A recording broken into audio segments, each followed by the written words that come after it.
He is joining from upstairs because of a conflict. We are recording. All right, thank you.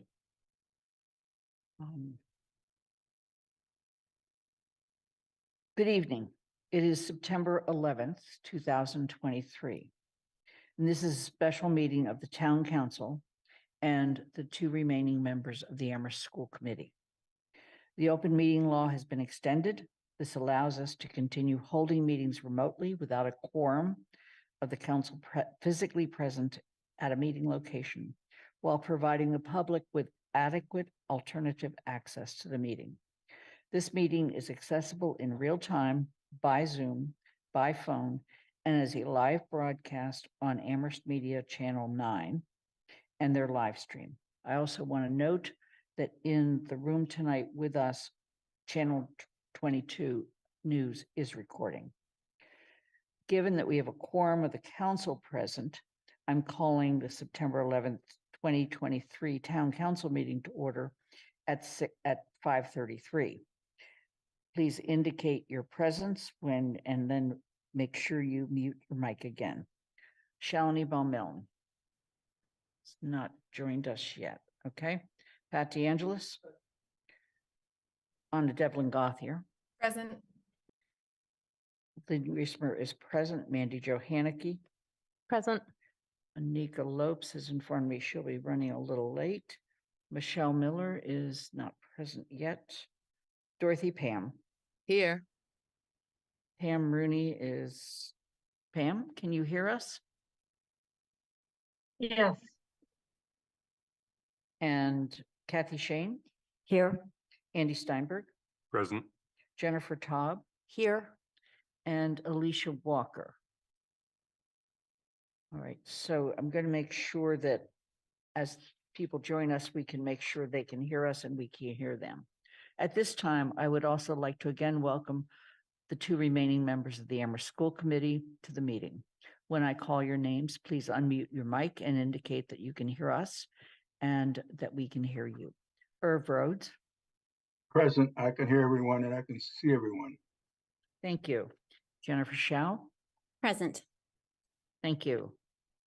Because there's no longer a quorum of the Amherst School Committee, I have not asked the committee to be called to order. Lynn Shalini has joined. Shalini, can you hear us? It's present. Okay. And do we have anybody in the audience that? No. Okay. Thank you.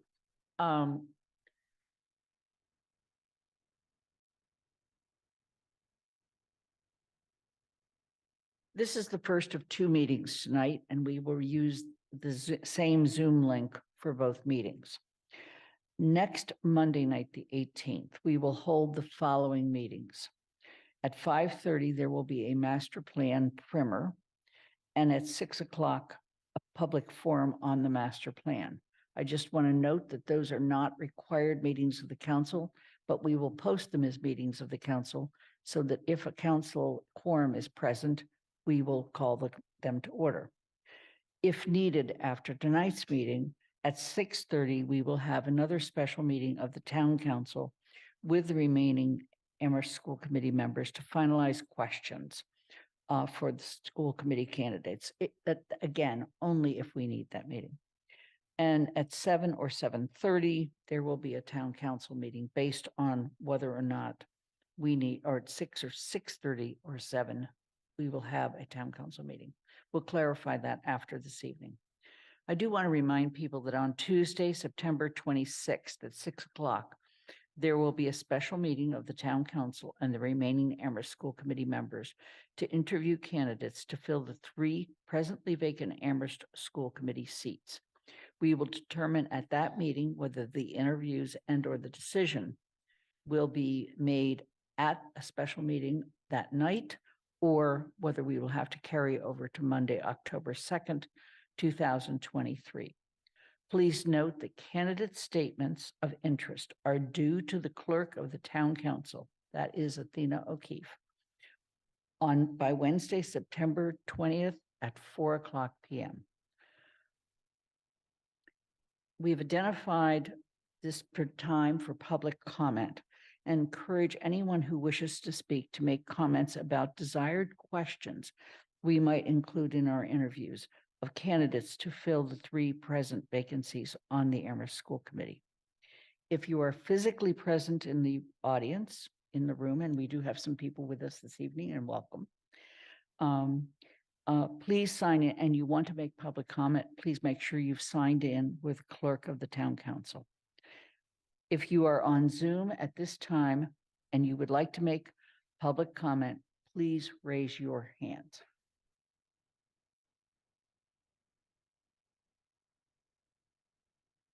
Right now, I'm only seeing 1 hand on Zoom.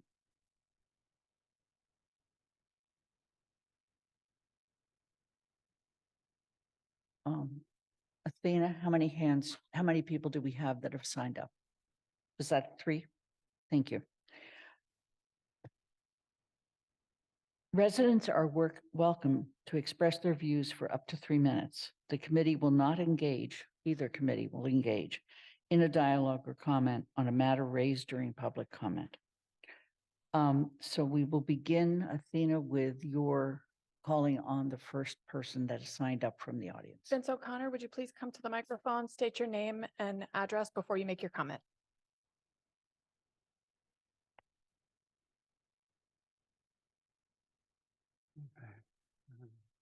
Basically, out of respect for others who may want to come forward and make public comment, I'll keep my mask on. Usually I would take it off, but let's see how others are wearing.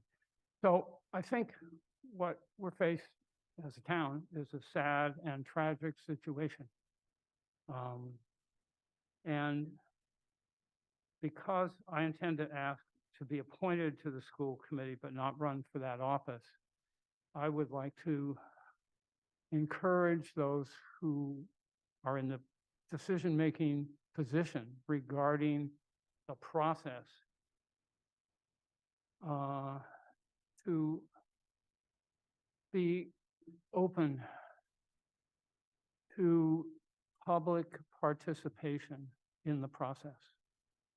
Whether that's similar to a League of Women Voters candidates night where people submit questions and 2 or 3 people sit around and say, okay, let's include this. But something has to be done to include the public in this process.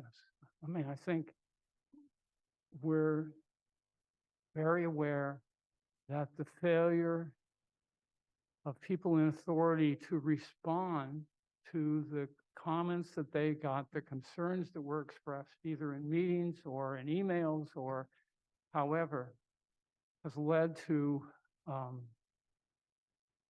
situation of really angry feelings about what is going on with certain schools.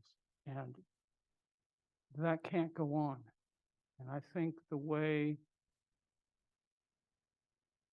to reduce the tension around this process and around communication with the schools is to allow parents. The publication of newspaper articles should not be the vehicle by which parents and students express themselves to people in authority. And there is something dysfunctional about a process where you can only speak at the beginning of a meeting. You can't address issues during the meeting that are being discussed by a very small group of individuals, 13 here, 5 at the school committee, 9 at the region. That the process has to be opened up, because if it doesn't, what we see, what has happened to this point will repeat itself in other situations. That's not healthy. Please conclude your remarks. Yeah. So please find a way to allow the public to be involved in the process of asking questions, of making comments and so forth. Because quite frankly, if for 3 months of an appointment, if I can't stand public comment, then I don't belong in the office. And I'd say the same things about others who would seek the appointment. Thank you. We need to hear from the public. I'm going to go to Jenna Schwartz, who is on Zoom. Please enter the room, state your name and where you live. Hi, can you hear me? We can, thank you. My name's Jenna Schwartz. I live at 173 Mill Lane in Amherst. I use she and her pronouns. And I'm an Amherst parent and resident. As I fully realize and I appreciate that we are focused on the future tonight, I would be remiss in not naming my concerns about how bias might emerge in this process of questioning and electing school committee members to fill the current vacancies. I want to alert others who are paying attention to this transition, both constituents like myself and council members like yourselves, that some local coverage of this situation continues to center the narratives of former school committee members, something I find inappropriate. The last 4 paragraphs of yesterday's Gazette article, for example, devote yet more airtime to the voices of those who are effectively calling themselves victims of public concern, though claiming otherwise, rather than shifting the focus to where it belongs, back to the children who were actually victimized in our schools.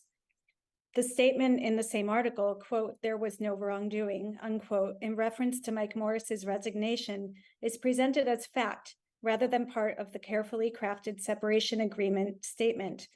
This might seem unrelated to this evening's meeting, but it's not. Reporting like this influences readers, and my guess is that many, if not all of you, are reading this paper. Lastly, the same article also published some of the 14 questions being put forth this evening for prospective school committee members. One of these is, quote, "what is your understanding of the legal constraints about what school committee members can and can't do in situations involving Title IX investigation," unquote. This is a potentially leading and thus misleading question. It signals a reference to one of the things some members of the regional school committee meeting, including those who have now resigned, have continuously used as a shield against ongoing public calls for a more transparent process and more accountability and equity in that process. Instead of asking questions that further a story of a regional school committee whose hands are tied in situations that call for courage and action, how about asking questions that instead ask prospective new school committee members how they intend to acknowledge and honor deeply real concerns when they are brought forth by ARPS educators, staff, APEA members, and family members of students? Thank you. Thank you for joining us. Athena? Next, we have Haley Kelly. Please come up to the microphone, state your name and address before you make your comment. Thank you.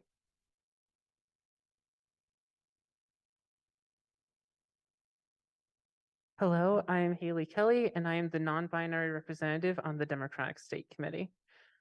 We are here because of unchecked transphobic abuse that has happened in our schools. When that was uncovered by the student newspaper, what the queer community was asking for was for Morris to be put on leave until the results of the investigation were published.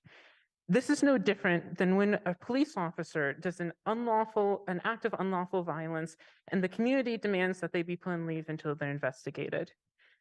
The demonization of the queer community in response from our former school committee members cannot be characterized as anything other than transphobic. We have to make sure that whoever fills these seats have a history of being outspokenly pro-transgender. We cannot have a repeat of this situation where we call ourselves a progressive town and then have transphobic statements by people that we've trusted into authority. Because like this transphobic abuse that happened in our schools and then the demonization of the queer community afterwards happened here in Amherst because we let it. If the Amherst community is going to heal, then the us versus them narrative between the school committee and queer people needs to be ended and condemned. The interview process must consider the history and views of the candidates on transgender rights. A failure to do so will only hurt the standing of the town leadership in the eyes of the LGBTQ community. The former school committee members want you to believe that they're the victims of a community asking for accountability. The real victims here were the kids who were hospitalized. The real victims here were the people who had to talk to school counselors who told them to pray the gay away. I grew up in a very conservative, Trump voting household, and they sent me to priests to try to get me to pray the gay away. That's something I expect from Trump supporters, not from the Amherst School Committee. And I know it's not the school committee members who said those things, but it's the school committee members who defended Morse, a superintendent who lied about those things not happening, even though he had gotten complaints from parents. So the interview process must be mindful of making sure that the people we entrust in our government are pro-trans. And this body has a decision to make on whether or not it's going to be trans allies or not. Thank you so much for your time. Thank you for joining us. Athena, we're not ready for the next person. Cairo Cerna, please come up to the microphone, state your name and address before you make your comment. Thank you.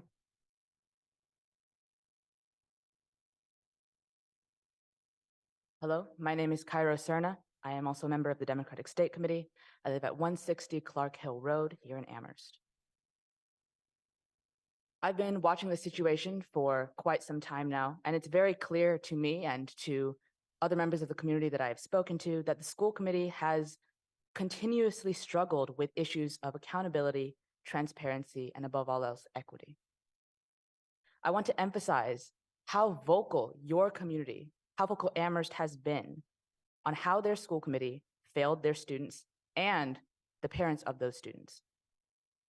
To add further insult to injury, former members played the victim, ignoring that students were terrorized and traumatized by the adults that were supposed to protect them. Those former members deflected blame and refused to take accountability for their role, especially in defending Michael Morris, who was in part responsible for turning a blind eye to the suffering of children under his watch.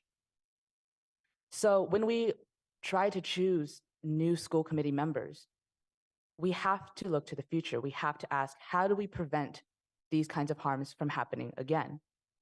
Without acknowledging what went wrong, we cannot move forward and we cannot better our schools. So questions for candidates must center the needs of the students, especially those students who were targeted and harmed.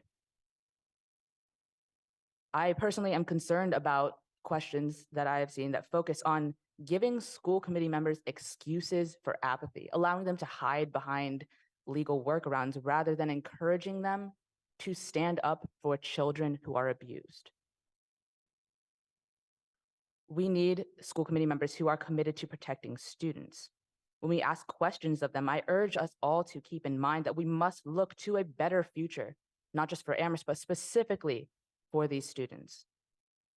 Because students are that future. And when queer students are targeted in a supposedly progressive town like Amherst, our leadership betrays them by refusing to respond. And that is exactly what the former school committee members did. That is exactly what we have to prevent from happening again. And so in the overall process, we must engage with our community, the very same community that has been speaking out against this for so long. Parents and students should be able to advocate for themselves and for their families, and not simply in spite of their leaders. My hope is that we will find committee members with a stronger commitment to equity and more willingness to be held accountable for the decisions they make that affect Amherst's children. Thank you for your time. Thank you for joining us. Richard Rosnoy, please come up, state your name and address before you make your comment.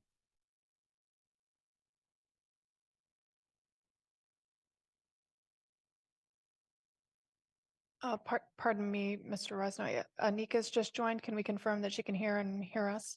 Yes, just a moment. Anika, I'm present. Thank you. thank you. Okay. Good evening. Thanks for doing these meetings. Richard Rosnoy, I live at 11 Strong Street in Amherst. I have a question, I guess it comes out in the form of a comment. And it's basically, I'm wondering, and I hope it will come out in these two meetings that you're having to discuss the procedures for how to choose the school board members who will show an interest and apply. And the issue involves whether you are looking to choose people who express an interest in continuing to serve by running for election in November. I can see some value in why you might decide to do that. Some continuity amidst all of the uproar that has happened would be beneficial, I suppose. On the other hand, I can see value in having the freedom of applicants to be able to say, I will serve for this limited amount of time. I will be objective and address the issues as they arise without any prior biases or prejudices, and make decisions as necessary during this crucial, critical time period. So somehow in these discussions that you will have, I hope that some clarity will be forthcoming that you can express so that those of us who may be interested in expressing our interest in serving will know what's expected, whether it will be strictly for the interim period or whether there, in fact, may be some indication that continuing would have some value. I do understand that from a legal perspective, you cannot come out flat out and say so. But I think that those of us who have been around town may be able to tell by some way the discussion proceeds as to whether that may be the case. Thank you, by the way, for having these meetings and taking the time to hear the people with interest. Thank you. Athena? That's all we have for now. Okay, that concludes public comment. So I now am going to ask the members of the council and the school committee who are here. Let me just step back and reiterate some things that I did say in the memo. We did receive comments from various people. I received comments from 7 counselors. 1 counselor came in late, and so I did not accept those comments, but they will make them tonight if they want to. I received suggested questions from 7 counselors. I received suggested questions from 1 school committee member, and I received suggestions from 1 member of the public. I want to thank all of you that have given us questions in advance. I then collected those questions in a manner trying to group them so that there was some similarity. I don't profess to have done that in any way that is, absolute.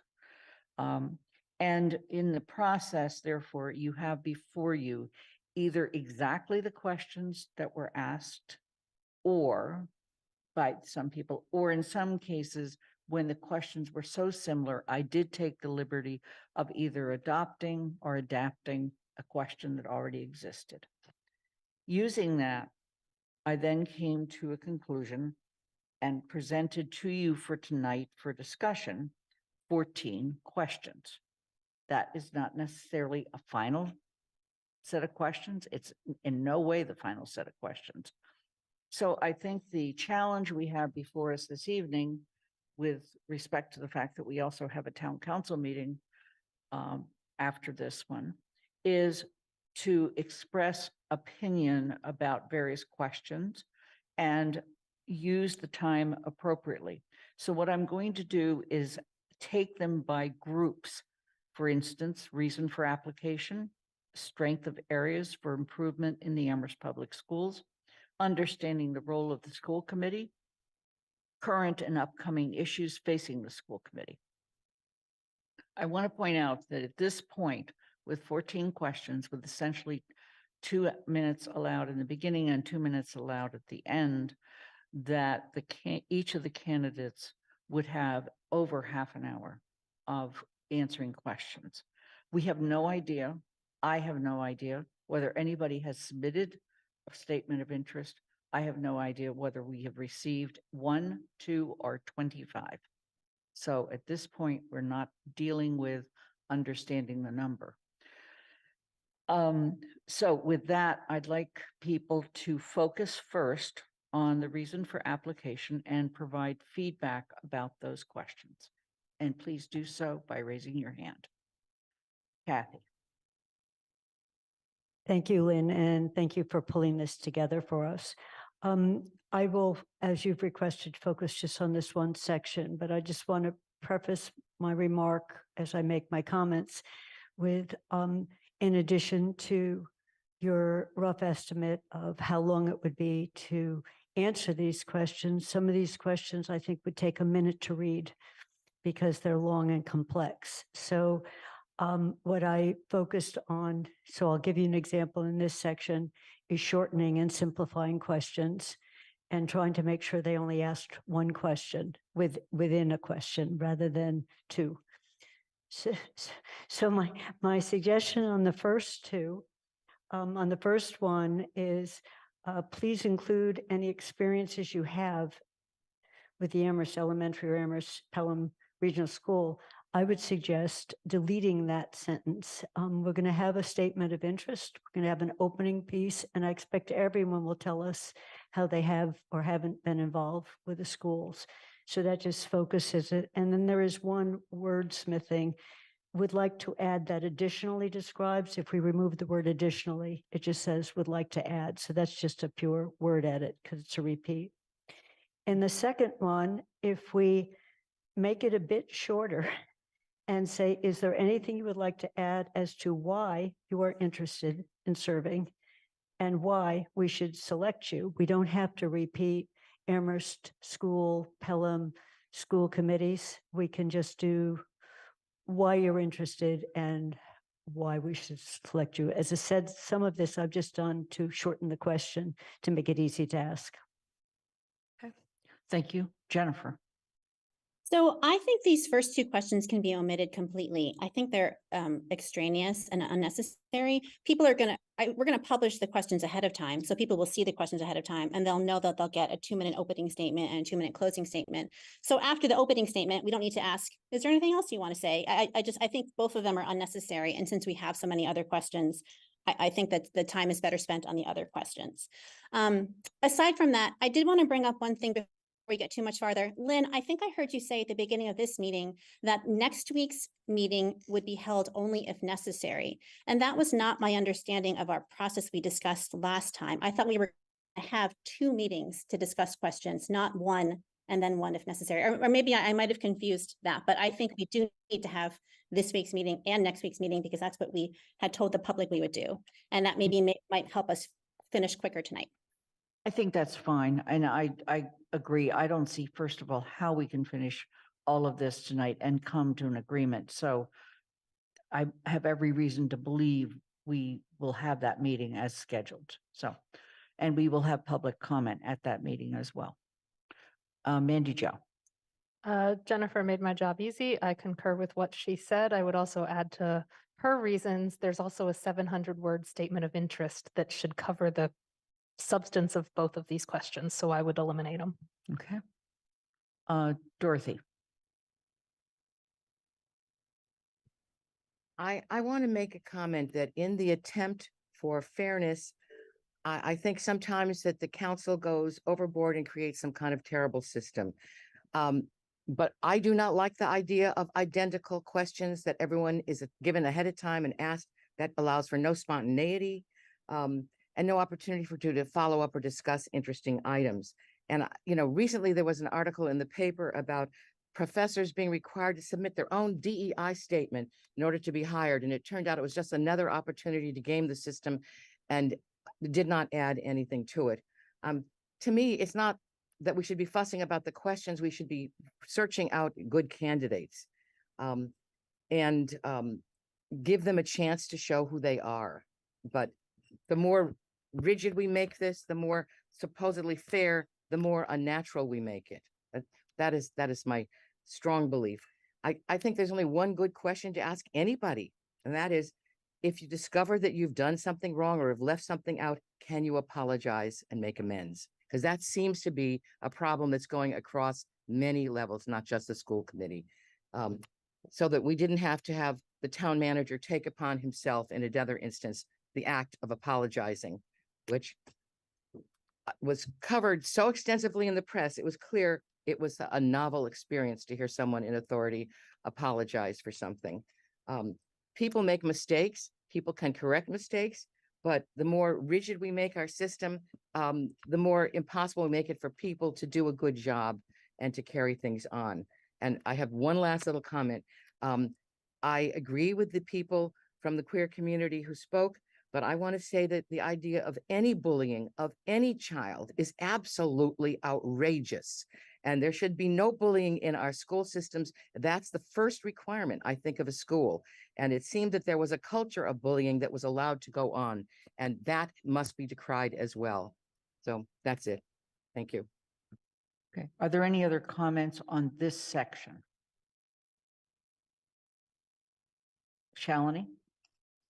Yeah, I was wondering if it might be useful for us as a coming together to create a rubric of what we will be holding as our most important values, experience, commitment in the participants, instead of having that discussion afterwards, which becomes awkward and whatnot. But if we can, like, what, you know, we all agree that we want to see people with high levels of commitment, experience with LGBTQ, anti-racism work. So maybe like we can comment, you know, identify what are some core experiences, strengths we are looking for in the interim committee, people with experience in mediation or leadership hiring or schools. So come up with a list of criteria so that when we hear different candidates, we'll have at least some rubric to then base our decisions. Otherwise, it's really hard later on. You know, in CRC, we have encountered completely different area, but again, the conversations become really hard in the absence of what are we looking, because these are not right or wrong answers. If someone doesn't know the legal process, we're not going to say, oh, you're not going to accept you, or so something like that. Okay. Let me hold on that suggestion, and perhaps when we get through with the 4 different areas, we might come back to some of that conversation. Let me just summarize. I've heard 2 people at least say, listen, just let the statement of interest stand on its own. Maybe say, is there anything you'd like to add? And eliminate these first 2 questions. That's one of the options that I've heard. And I will say, I believe, and others with a memory on this one, we may have used these questions before we use statement of interest as part of the application. I can't remember the sequence on that. So, is there anything else on this first section? Kathy, you seem to be wanting to raise your hand. Yeah, I just have a question, Lynn. If we all agree with deleting them, could we get a consensus of the group? I'd be fine with deleting Okay. them. So I just don't know how efficient you want to No, make this. as efficient as possible, and I want as much guidance as possible leaving this meeting, because we don't have forever to keep formulating questions. Is there anyone that objects to eliminating the 2 first questions and let the statement of interest stand on its own? Shalini? Instead of these 2 questions, could we maybe ask them if how can they provide value to, in terms of specific experience?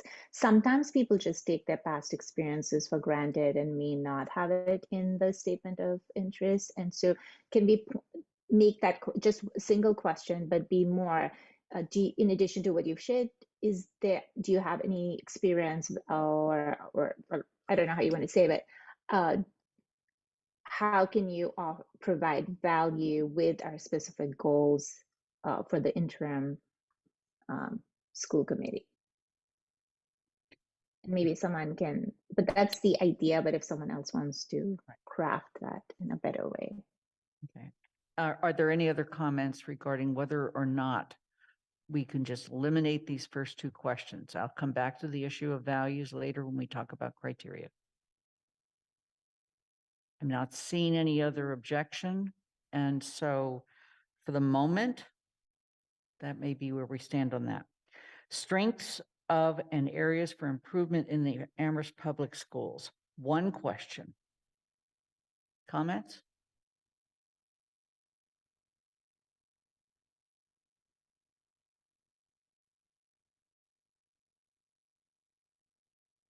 Mandy Jo. So I don't object to this question in general, but I would be willing to eliminate it as a consideration if we have a lot more questions Mhm. when we get to the end, because the people we're going to be appointing will be serving for 3 months. And so that does not leave a lot of time for them to work to improve whatever areas of improvement they might identify. So I think it's one that we might be able to eliminate if we're looking at a list of 13 or 14 questions that we're trying to get down to like 8. So.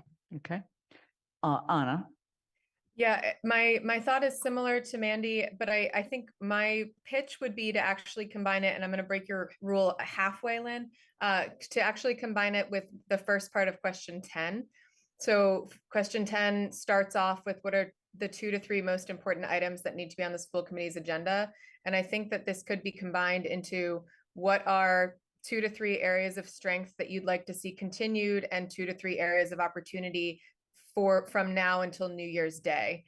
I think giving that time frame is important, because we also want to be reasonable about what these school committee members would be expected to accomplish. So I see the value in it if combined with that question about the next 2 to 3 or until New Year's Day. Okay. Are there any other comments on this section? Pam Rooney. I think Anna's suggestion is great. Thank you. Thank you. Jennifer? I agree with Mandy Jo that this could be eliminated if we find that we need to eliminate questions at the end. And I feel like this is a good gauge of how much preparation or research that candidates have done. Some of the other questions, I'll say later, feel like a test, like of how much you know about things. And I'm not so much in favor of like testing people's factual knowledge about what school committees do, but this one feels a little bit better to me in terms of have the people's knowledge in general of the school districts. So I'm okay with it, and I'm also okay with eliminating it, and I like it better than some of the other questions later that feel like a test. So Jennifer, I'm just going to push for a moment. Anna suggested, and others as well, Anna suggested that with some crafting, it could be combined with 10 and eliminated. Kathy, you have your hand up?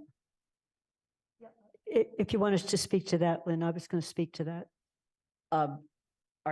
Did you want to speak to that? Yes, but you Okay. asked Jennifer the question. So No, I'll get a please late- go ahead, Kathy. I meant for all of you. Thank you. My thought on the other question was, it actually follows a little on Jennifer. I don't want it to be a gotcha. I'd rather just have a structural statement that says during the next 3 months, you will have to set up a search committee. You will be facing budget, and then some better word about Title IX. And then the other questions ask you about each of these, rather than have them guess what we might want to be. Okay.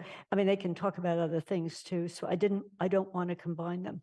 I agree with potentially deleting the one question we have. I also don't think it should be the very first question. So we'll just, when we get through this, we'll figure out to add them, what's the one strength?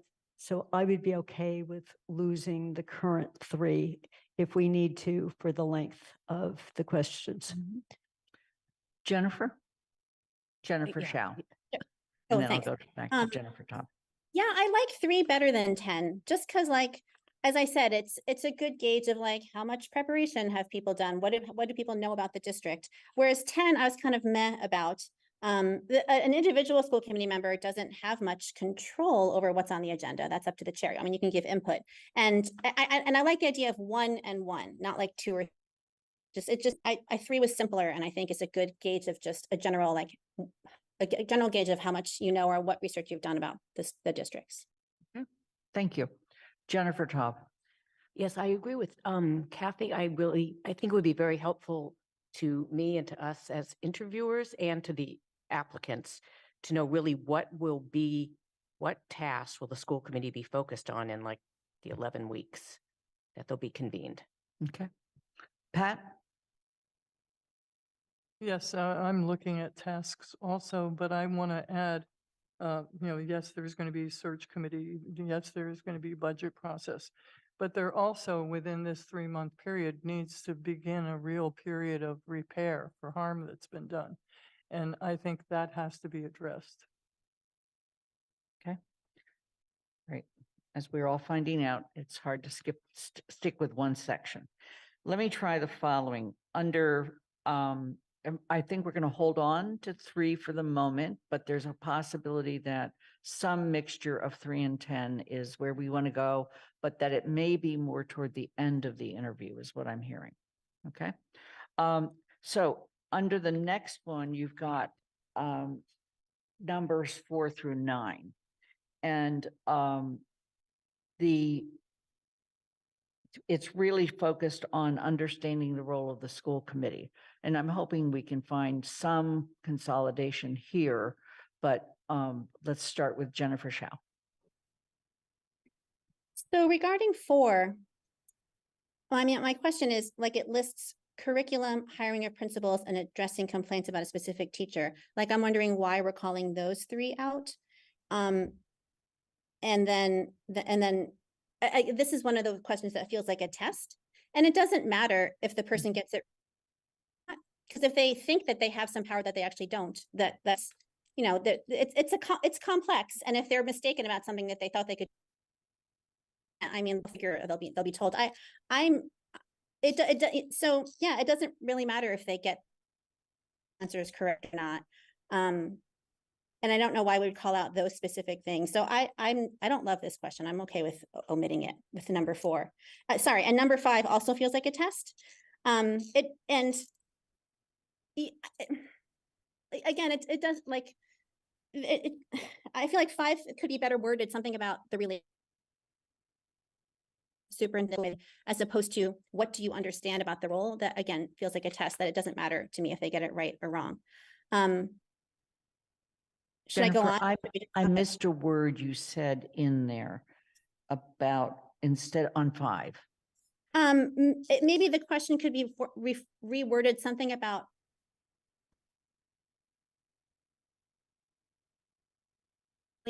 as to what do you understand about the role of a superintendent? I mean, there are right and wrong answers to that question. And like, I feel like it doesn't really get it right or wrong, because they'll figure it out or they'll be told when they serve if they're right or wrong about it. And I'm more interested, it's just not something I'm going to base my criteria on.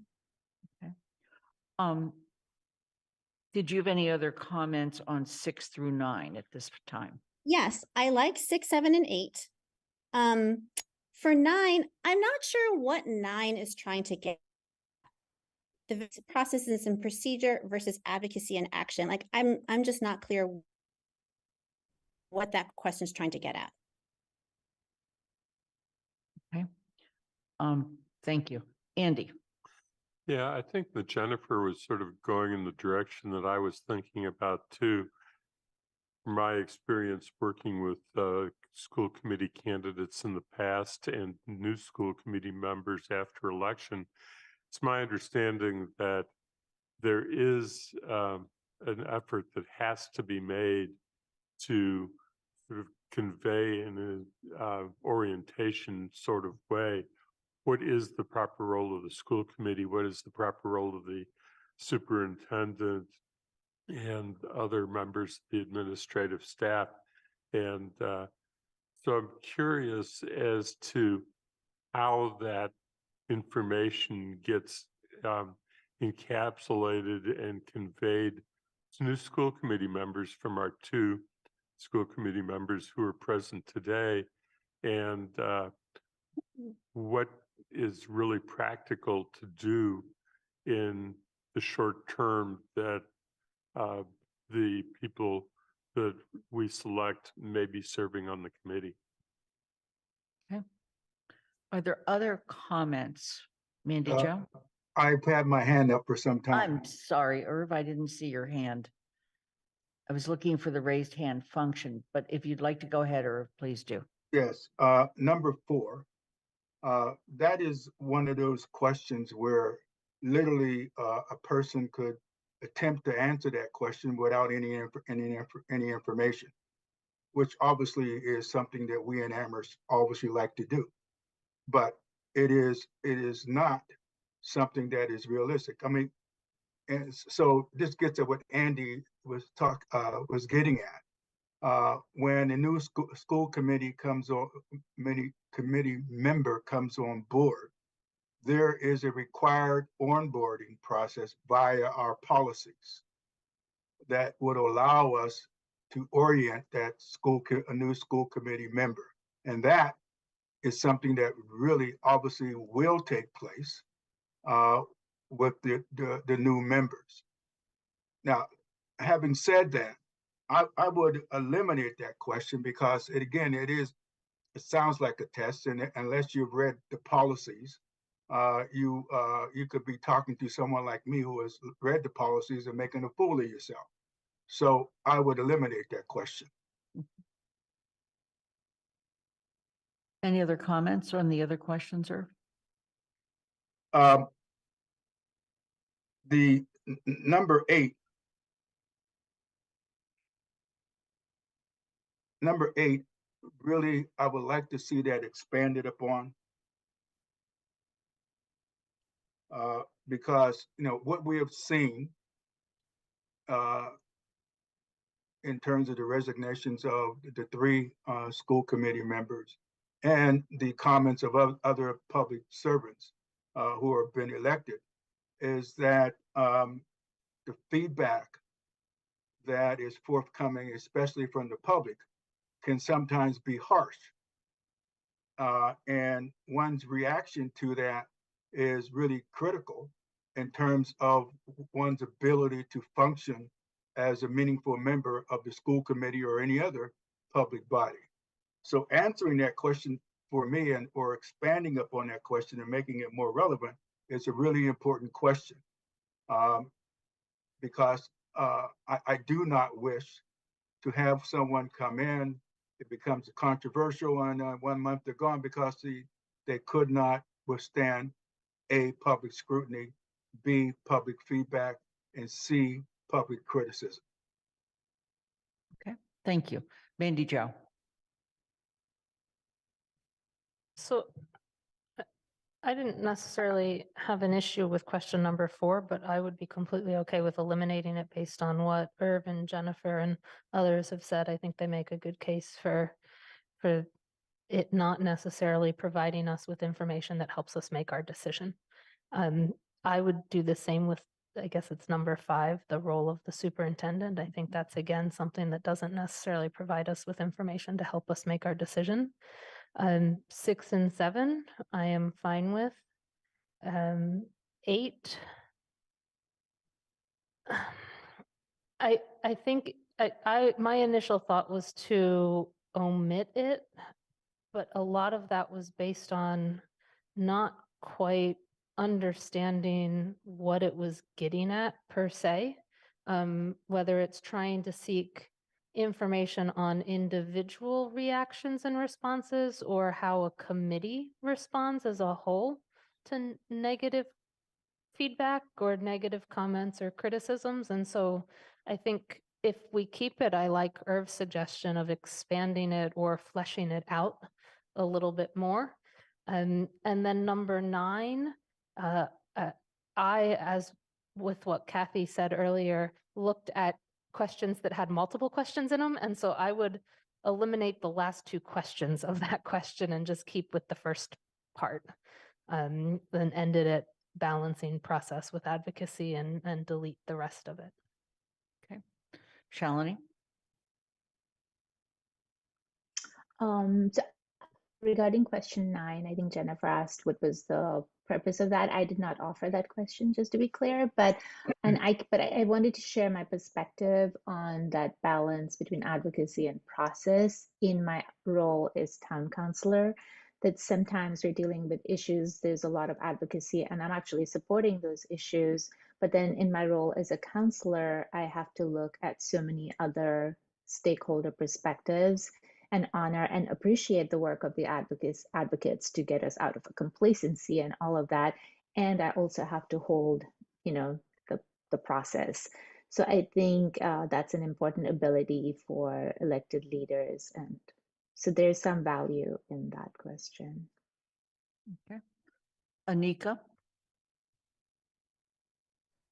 Thank you. So yes, I also appreciate that balance question, but so my question in understanding the time limitations that we have, I find, in most cases, I think for modern interviewers, like most people who are being interviewed, oftentimes, not all, will also ask questions themselves. So with some of the questions that are being omitted, will there be that space or that ask if whomever is being interviewed, if they happen to have a question in regards to this role that they could go into, and would there be the opportunity to have that and also answer that, or would that be too tight to work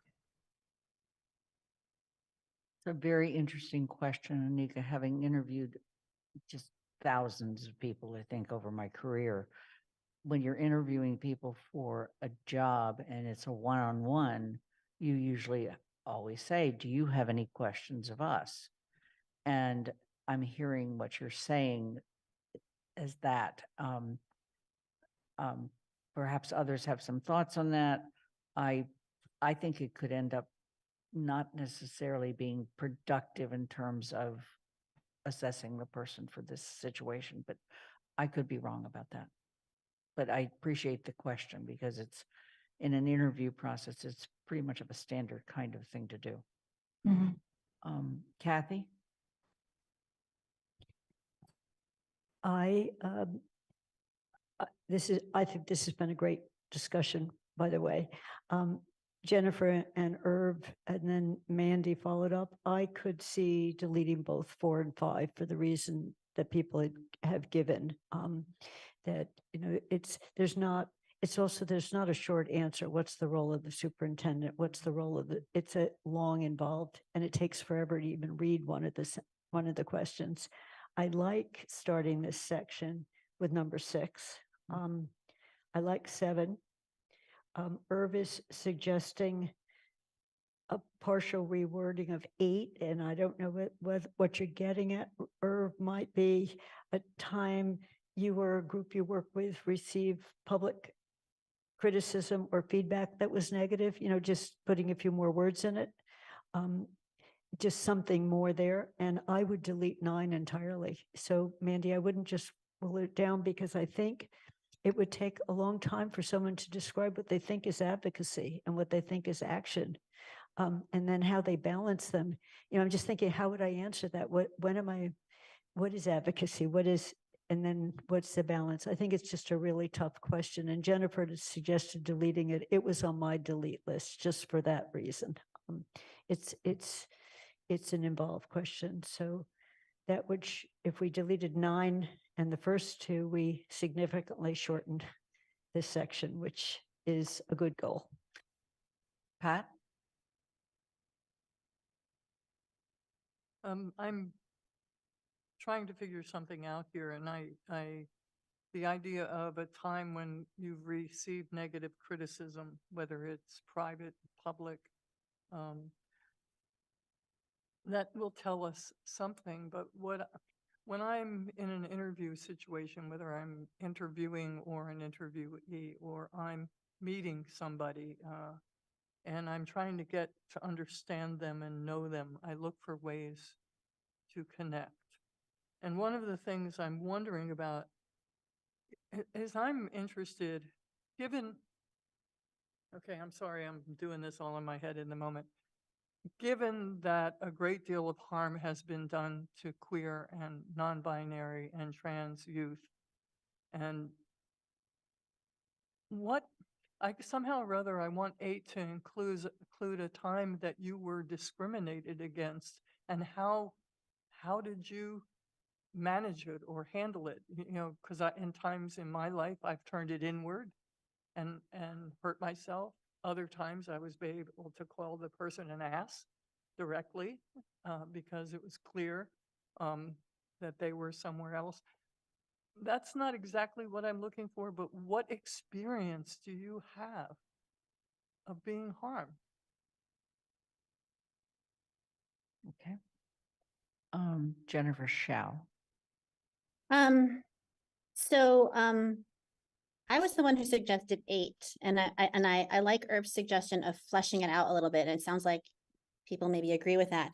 I might just like add an introductory sentence, like something like, school committee members can receive public input that is negative or charged. Please share an example of a time you received negative input and how you dealt with it, just to make it more clear what it is we're asking. I had a similar suggestion about 9, but I'm also in favor of omitting 9, so I will hold it for now. And I like Pat's suggestion of tell us about a time you were harmed, but I think that's slightly different from what's being asked in 8, so I wouldn't want it to replace 8. Okay. All right, Jennifer Taub. Yeah, I realize this is very specific, but just sort of picking up on what Kathy suggested, I did think that some of these questions just could not be answered in 2 minutes. So I'd like, not to ask questions that can't be answered, because then you're just getting very superficial responses to, complex questions. And it's not the fault of the respondent. They just only have 2 minutes. And I guess the advocacy and action would be just one example. Right. Okay, Dorothy. I want to follow up on what Pat said.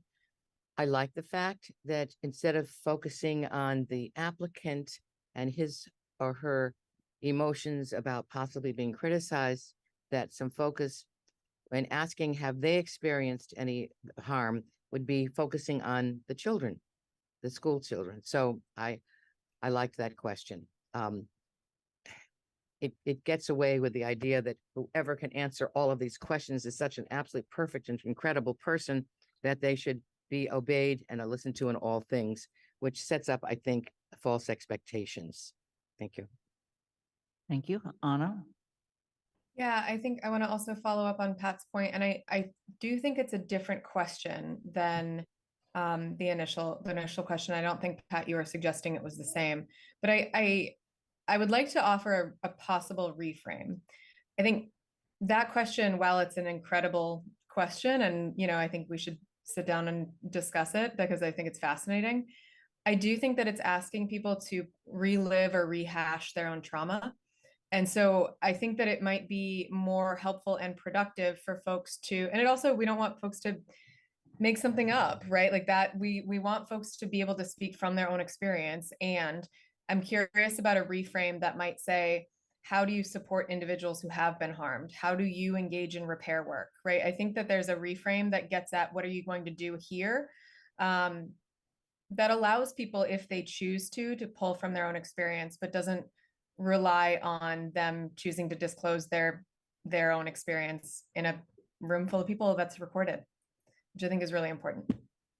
That's all. Thanks. Thank you. Irv. I would definitely like to have 7 and 8 combined. Those are important questions. I understand what Anna is saying, but somehow that question has to be asked. Maybe not in the way that is currently framed, but it has to be asked. So I really want that in there. Number 9, I would eliminate. I just don't see any value in it. Okay, Jennifer, one last comment on this, and then we're going to try to move on. Go Yeah, ahead. I appreciate Anna's comment about not asking people to relive a traumatic experience, and I went back and forth in my own head about the the two options of share an example of a time, or how would you respond to charged or negative input? So it's not, and it's not because this is an example that maybe people have an experience people maybe haven't had before, or maybe they haven't, it's been traumatic. So a hypothetical, how would you deal with it? To me is better than share a time that you, so I'm in favor of eliminating 9, but I think I would like to keep 7 and 8 separate. Thank you. Okay. Anika. Yes, I agree. And I just wanted to add that overall, I think that most of these questions are pretty standard, and that especially with those having access to them ahead of time, I think that would, it would give people time to prepare for all this. And I definitely agree with not putting someone on the spot or making them feel like they have to share a harm publicly. Okay.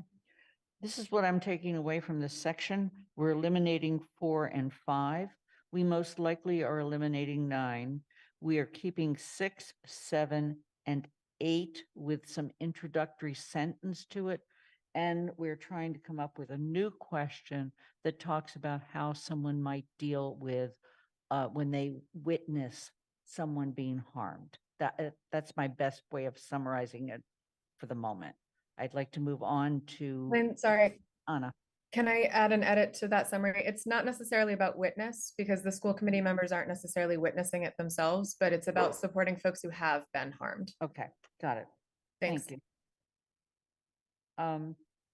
All right, I'd like to go on to current and upcoming issues facing the school committee and seek questions. Andy? Yes, we've actually had a pretty good discussion already, and I think that it sort of helped me frame the thinking about this, because I think that the likely things that that the school committee is going to face, though I would like to hear input from Jennifer and Xiao and Irv, because they're familiar with what the school committee has ahead of it. But it might be worth being more specific about what it is that we're seeing, and recognizing that a lot of the discussions about healing really have been in the prior discussion and don't need to be repeated. So we're getting then two things that I can think of most strongly is framing the search for the next permanent superintendent and the beginning processes of developing the budget. And if those are the two items, I think that hearing what their experience has been in those two realms and what they bring to the school committee, if chosen for this short period of time that they would be serving, I think would be that was where the value would be. I just, I'm going to be very interested as the finance committee chair for the council of knowing what they have to say about the budget piece. So those are my comments. Okay, Jennifer? So, first, I think the last sentence of 10 should be its own question. If we end up keeping it, it's a totally different, and sorry, and then that last yes or no question, and we don't want to ask yes or no question. So if we wanted to keep that last one, instead of have you ever been involved in a search process, I would reframe it to what experience do you have being involved in a search process for a high level person in education or otherwise. The beginning part of 10, again, I feel like that middle part, although you expressed your experience earlier, is repetitive, and it's the reason we eliminated questions 1 and 2. So I would eliminate that. And then the 2 to 3 most important items on the agenda. There's 2 different committees. So which committee are you referring to when you say the agenda? And again, an individual member can suggest agenda items, but doesn't have that much control on the agenda. I would be okay with just eliminating 10, maybe keeping the superintendent part. Okay, so that's my feedback on 10. And then 13, again, feels like a test, and it doesn't really even matter. The answer to that question doesn't really matter to me. And 14 regarding the budget, I'm gonna be like, doesn't maybe Irv could tell me, is the budget season gonna start in the winter, or does it start after the start of the year? Is this person gonna be involved in the early part of the budget cycle? I think not, but I could be wrong. And if not, then we don't need 14. Irv, do you want to weigh in on Yeah, that? the budget season starts now. And we are going to miss part of that without a full complement. And it is something that is of great concern to me because we're going to be bringing new people on as the budget season is really gearing up. I want to pause for a moment. Michelle Miller, can you hear us? I can, yes. Thanks, Lynn. And Alicia Walker, can you hear us? Yes, I can. Thank you, Lynn. Have I missed anybody else, Athena? Okay, thank you. Kathy? Thank you. I'm not quite sure I got the whole of what Jennifer was suggesting, but initially, if we're going to keep anything about what you're going to be facing, I would just list what you're going to be facing rather than ask them. So Jennifer, were you suggesting we just start with the last sentence, however we word it, a search? Because I guess, you know, we're going to have to start up a search for a new superintendent. There will be a budget process. If we do anything about Title IX, it should probably be, you know, what can the role of the school committee be to set up a fair and non-discriminatory process or something like that, you know, to avoid Title IX. So do that, because those are 3 active things that are going to be in front of people for the next 3 months. So I would either delete that whole first thing and just do, have you ever been on a search, however we want to word it, and then the budget. And I don't think we need on the budget question, given the loss of ESSER funds, I don't want everyone to have to become a budget expert, just, you know, and I would slightly reword it to be, what would be your objectives, not your considerations, but your objectives as you enter into the budget process. I do have a question, and I would suggest deleting it, is how will you help make sure that the school committee's practices, priorities, and decisions are anti-racist? I think I understand the thought behind that, but it's a bit like saying, stop beating your wife or stop beating your husband. It's assuming that the school committee itself is doing something now. So I would, if we're going to keep it, I would reword it in some way. You know, that it's like the school committee's actions themselves are racist, discriminatory. So that was one that just stuck out on me. And also in the next 3 months, I think getting them to focus on the 3 big issues would be more important than going off in that direction. So that would be my suggestion. I was cutting every place I could see a place to cut. Mandy Jo. For the first one with the important items, I think I basically agree with Jennifer. I had originally thought about eliminating the involved in a search process for a high-level person in education in favor of a reword on, I guess it's number 12, about setting up a search process. Because in 3 months, I think the process will be getting set up, but they might not be there except for that RFP out to a consultant or whatever's getting set up to start the process. So I would focus more on how do you set up and some question like that. So I was more focused on a potential reword of 12, getting rid of sort of the first half of it and keeping the second half of 12. And so I think the points about just stating what the concerns are and then asking a question about the issues they're going to be facing are valid.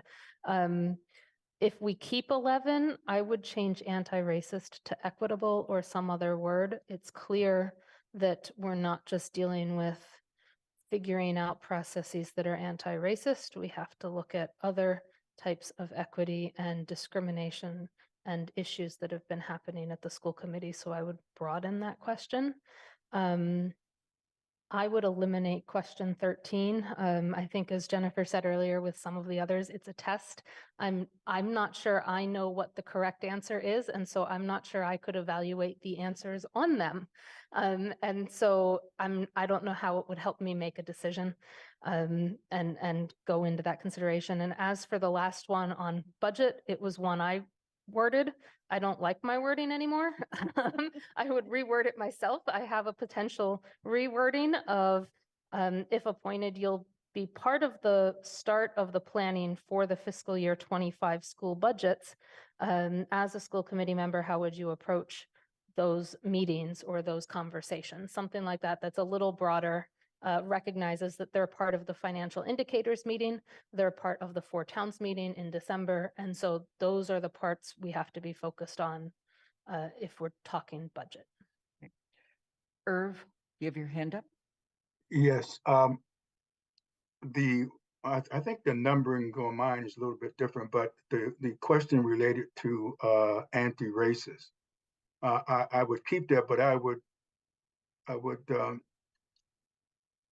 reword it to say, how will you help to make sure that the school committee's practices, processes, and decisions include the values of DEI? If you know, I could see keeping it if it would word it in such a way.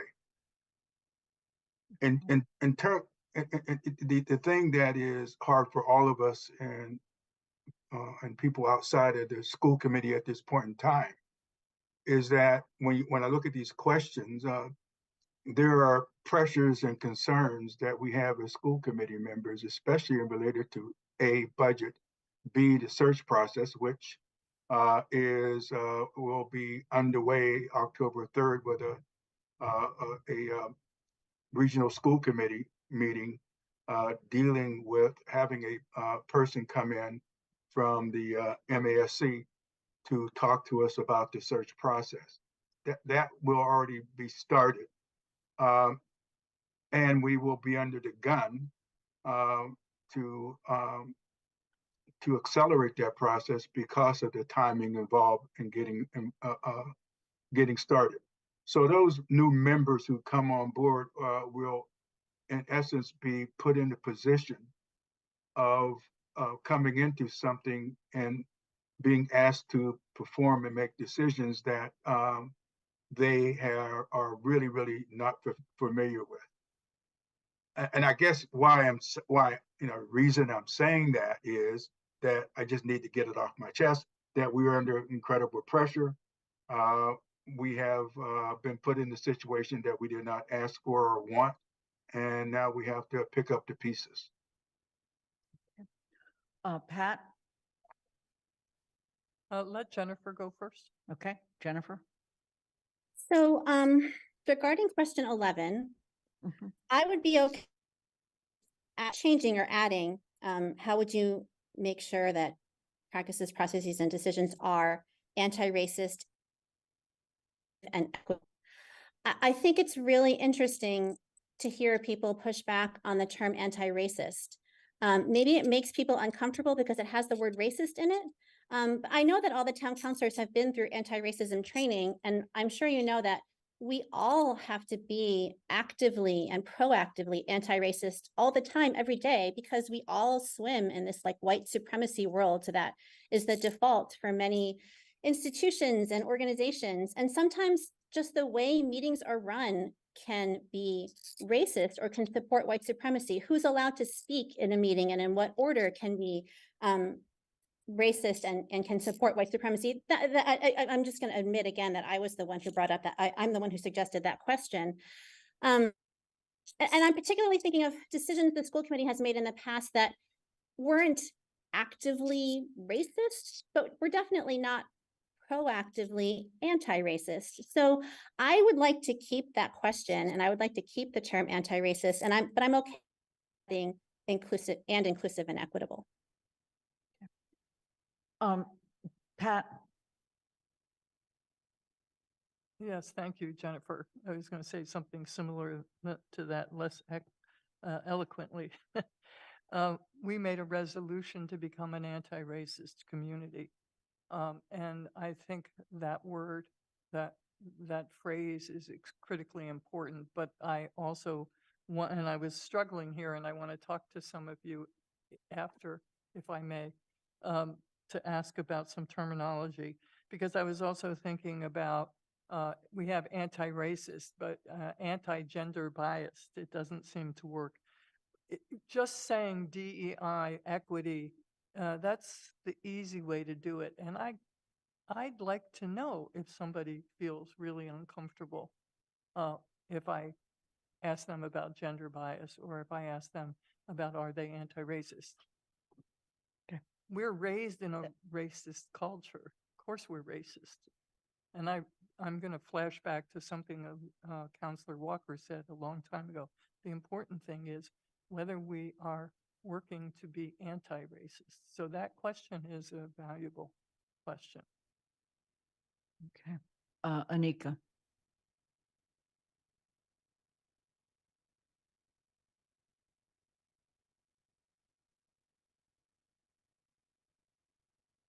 I'm sorry, I was having trouble unmuting.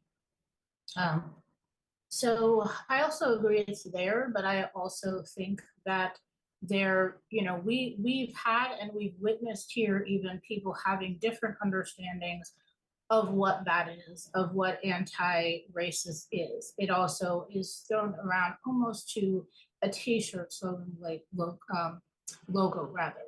So I think that it would also might be important to be very specific as to what exactly that we mean from that, by that, from someone who may not be watching town council meetings and watching just exactly how that is defined here.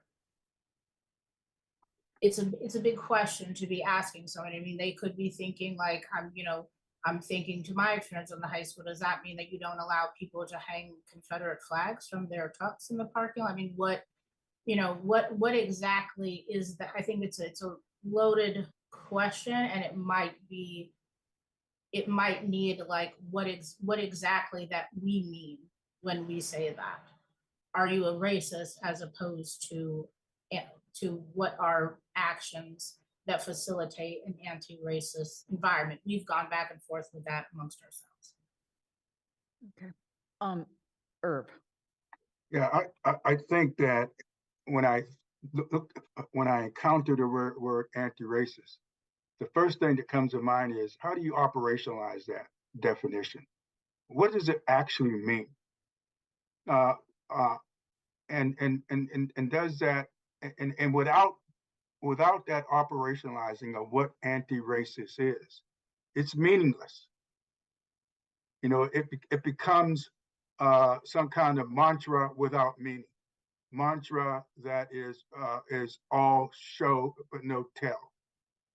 It is something that one uses to try to or inculcate some visceral response without actually naming it or saying what it actually is. Yes, I can say yes, I'm anti-racist. And a lot of people can say anti-racist, but I don't know what the hell they mean. And unless it is operationalized. When it's operationalized, and when we hear sitting and talking about it, give 3 or 4 examples of what we mean by anti-racist, then we have operationalized. By just putting it here, it's meaningless. This particular question is a very difficult question to try to wrestle, if you will, to a point of consensus, because as you can see, we're getting into the issue itself. And I want to make sure that we try to stick with the questions. With that, Andy. If Alicia is going to be speaking on the subject that's currently being discussed, I'd prefer to take her first, because I'm going to change the subject a little bit with my comment. Okay. Alicia? Thank you, Andy. I'll be really quick. I just wanted to add that I would be in favor of both keeping the anti-racist and adding what Mandy Jo suggested, I think just to be more comprehensive, because I do think that what everyone's saying is true. But I also think that being anti-racism means so many different things. It doesn't just mean one thing. And I also think that's the beauty of it and the beauty of keeping it in a question, because we can let whoever's applying interpret it for themselves and let us know what it means to them or however they answer the question. So I would just be in favor of keeping both, or keeping this and adding Mandy Jo's suggestion. Okay. Jennifer, did you want to speak to the same issue? Yes. So I agree with Alicia that the term does mean many different things, and what the question answer interprets it as is information that we can use to determine whether we think the person's a good fit or not. So I don't think we need to define it for anyone. I think their answer will tell us what they think it means. And in terms of like, how do you operationalize it? Of course, you can operationalize being anti-racist. I'm specifically talking about Irv's question. A meeting being anti-racist is when people of color are not silenced. A meeting being anti-racist is when, equal opportunity is given to everyone. So I don't think it's as confusing as people are making it seem. I would like to keep that phrase. Melanie, are you speaking to this issue? Yes, I am. And I would like to support leaving this question because it indicates our values as a town and town council and school board, a school committee. And I'd like to expand it to, as Pat was saying, by including maybe like our anti-racist and LGBTQ and gender inclusive, maybe, adding that term so it expands it to being inclusive and all in that way. And I think in terms of operationalization of what it means, I think there's a lot of consideration that still needs to happen. It's not only just about listening to people of color, but it's also uplifting people who are afraid to speak and creating conditions, safe conditions for people. Like, I'm from India and I'm hesitant to speak often. And then how do we make it safe to, and I don't know, I'm not saying that's an answer, but I'm just saying that those are kind of things that need consideration in terms of operationalization. How do we hear everyone in the room who's missing? And the other thing, the question about finance, I liked what Mandy Jo's proposal was to make it more like kind of explain what it is and not get specific. But I think, again, there's value in asking that question because it lets the candidates know the breadth and scope of work that they will be doing. So it's not so much whether they know the specifics, but we will get a sense of how are they going to approach that, what is so I'd like to keep both of those. Right. In the interest of finishing this section up, I'm going to go to Irv and then back to Andy. Irv? Yeah, I think, all of us who are looking at this question, anti-racist, I just bristle at it because I don't know what it means. It really has no meaning for me unless it is operationalized. If someone says anti-racist means that we allow and we have as a value that all people, regardless of color, ethnicity, etc., are valued, and that they are not discriminated against in any kind of manner. That is, I can see that. But just to say anti-racist, and I heard one person say, well, it's how a person feels about speaking, or in terms of how they feel about speaking in a public meeting, whether they feel welcome or not. The question that then raises is, what is an unwelcoming environment for a person who is a different color? And how does a meeting such as this, would that be, how does one who is conducting a meeting such as this, or part of a meeting such as this, say to a person who doesn't feel like they're welcome, but you don't even know that because they look at the audience and say, well, I don't think that this this is going to be a welcoming place. But that gets into intent, etc. That's why it's hard for, and definitely, I certainly know what racism is. I certainly know when I encounter it. I certainly know when I talk to a person whether they're a racist or not. But those are all kinds of internal mechanisms that are part and parcel of my experience in life. But I could not then extrapolate that and say, all right, I'm going to project that onto another person who I don't know, or an audience of which I don't know.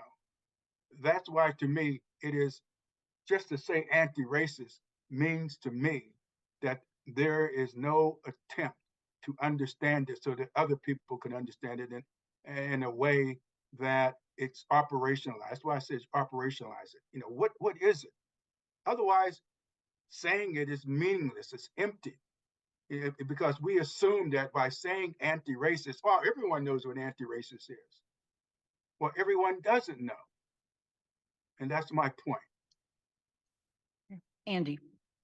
Yeah, well, I am going to switch topics, which is why I postponed, but I want to go back to question 10 and the second sentence of question 10, just to make a point, because it is not really had a focus that I think it needs. Two critical things that school committee is going to have to do over the next months, as we've talked about, is start the process for hiring superintendent, who's the chief educational officer and chief executive of the schools, and begin the development of the budget process. And we're going to be choosing somebody who is going to be 3 months on the school committee, and that's it. Quite possibly, depends upon whether they're candidates in the next election and elected. So the question of what are the relevant skills, knowledge, and experiences you'll bring to the school committee that will help to address those matters, I think is really an important question to consider, because it is, what are you going to be able to contribute during the 3 months that you're serving on two very important functions that the school committee is going to have to do? I strongly urge maintaining that question. Okay. I'm going to try to summarize very quickly, and then I'm going to suggest what our next steps are. Okay. First of all, I've heard people suggest that we have two very important things that these members that will be new to this committee face. One is the beginning of the budget process, and the other one is the beginning of the search process. And that this section should be crafted to focus on what experiences they bring to those two critical issues. The very unresolved issue is 11, and how to put something like that together. With that, in keeping in mind that we do have another meeting and we have people waiting for that other meeting, I'm going to suggest the following: that we not do the second discussion today that we had on the agenda, and that is the discussion of the election process. And that was the issue about the remaining that comes over from August 28th, and that's whether or not to include public comment during our interview process. What I'm going to suggest is that we deal with that next week. We will be meeting as scheduled next week in the same manner that we are this week. And what I would like to do is that, since all of you now have the questions, I sent a Word version to everyone and to the public. If you have comments that you still would like to share with us about these questions, please do so. You can do that by sending it to towncouncil@amherstma.gov. For the town councilors and the school committee members with us in this meeting, if you have certain suggestions about how you would reword any of these questions, please send them to me by noon on Wednesday. And I'm sorry about the short turnaround, but we have to post. So that is, unless anybody has an objection, I'd like to adjourn this portion, this meeting, so we can go on to the next one. I'm seeing no objections, and so I'm adjourning the special meeting of the town council and the remaining members of the school committee. I again want to thank everyone. This was a very thoughtful discussion, and thank you for participating in it. We will immediately move on to the council meeting.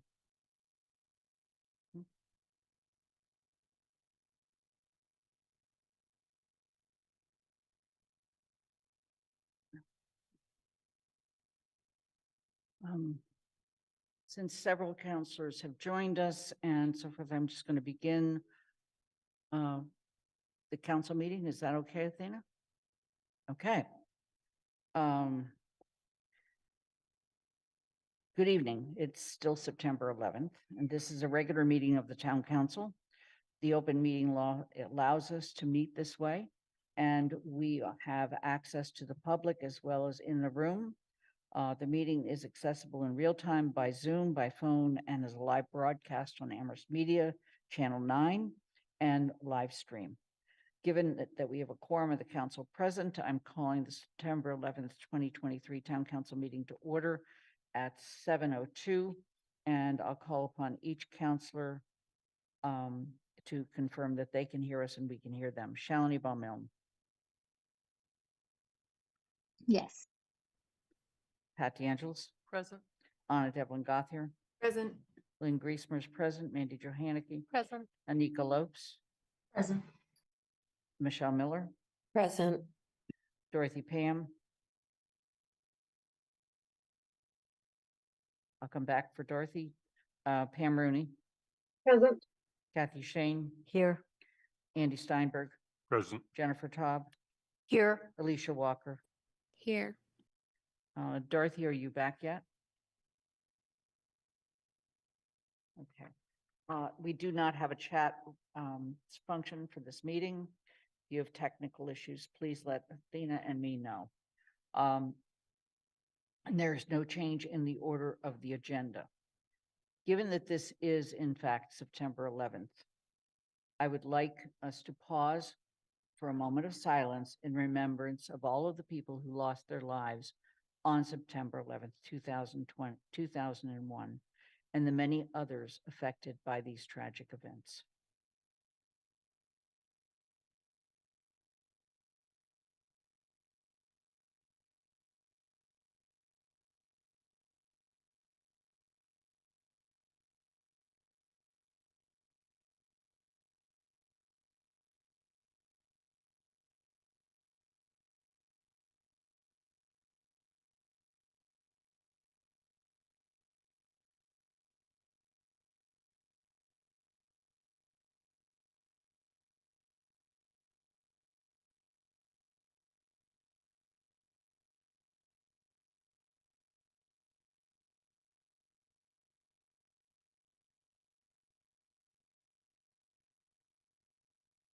Thank you.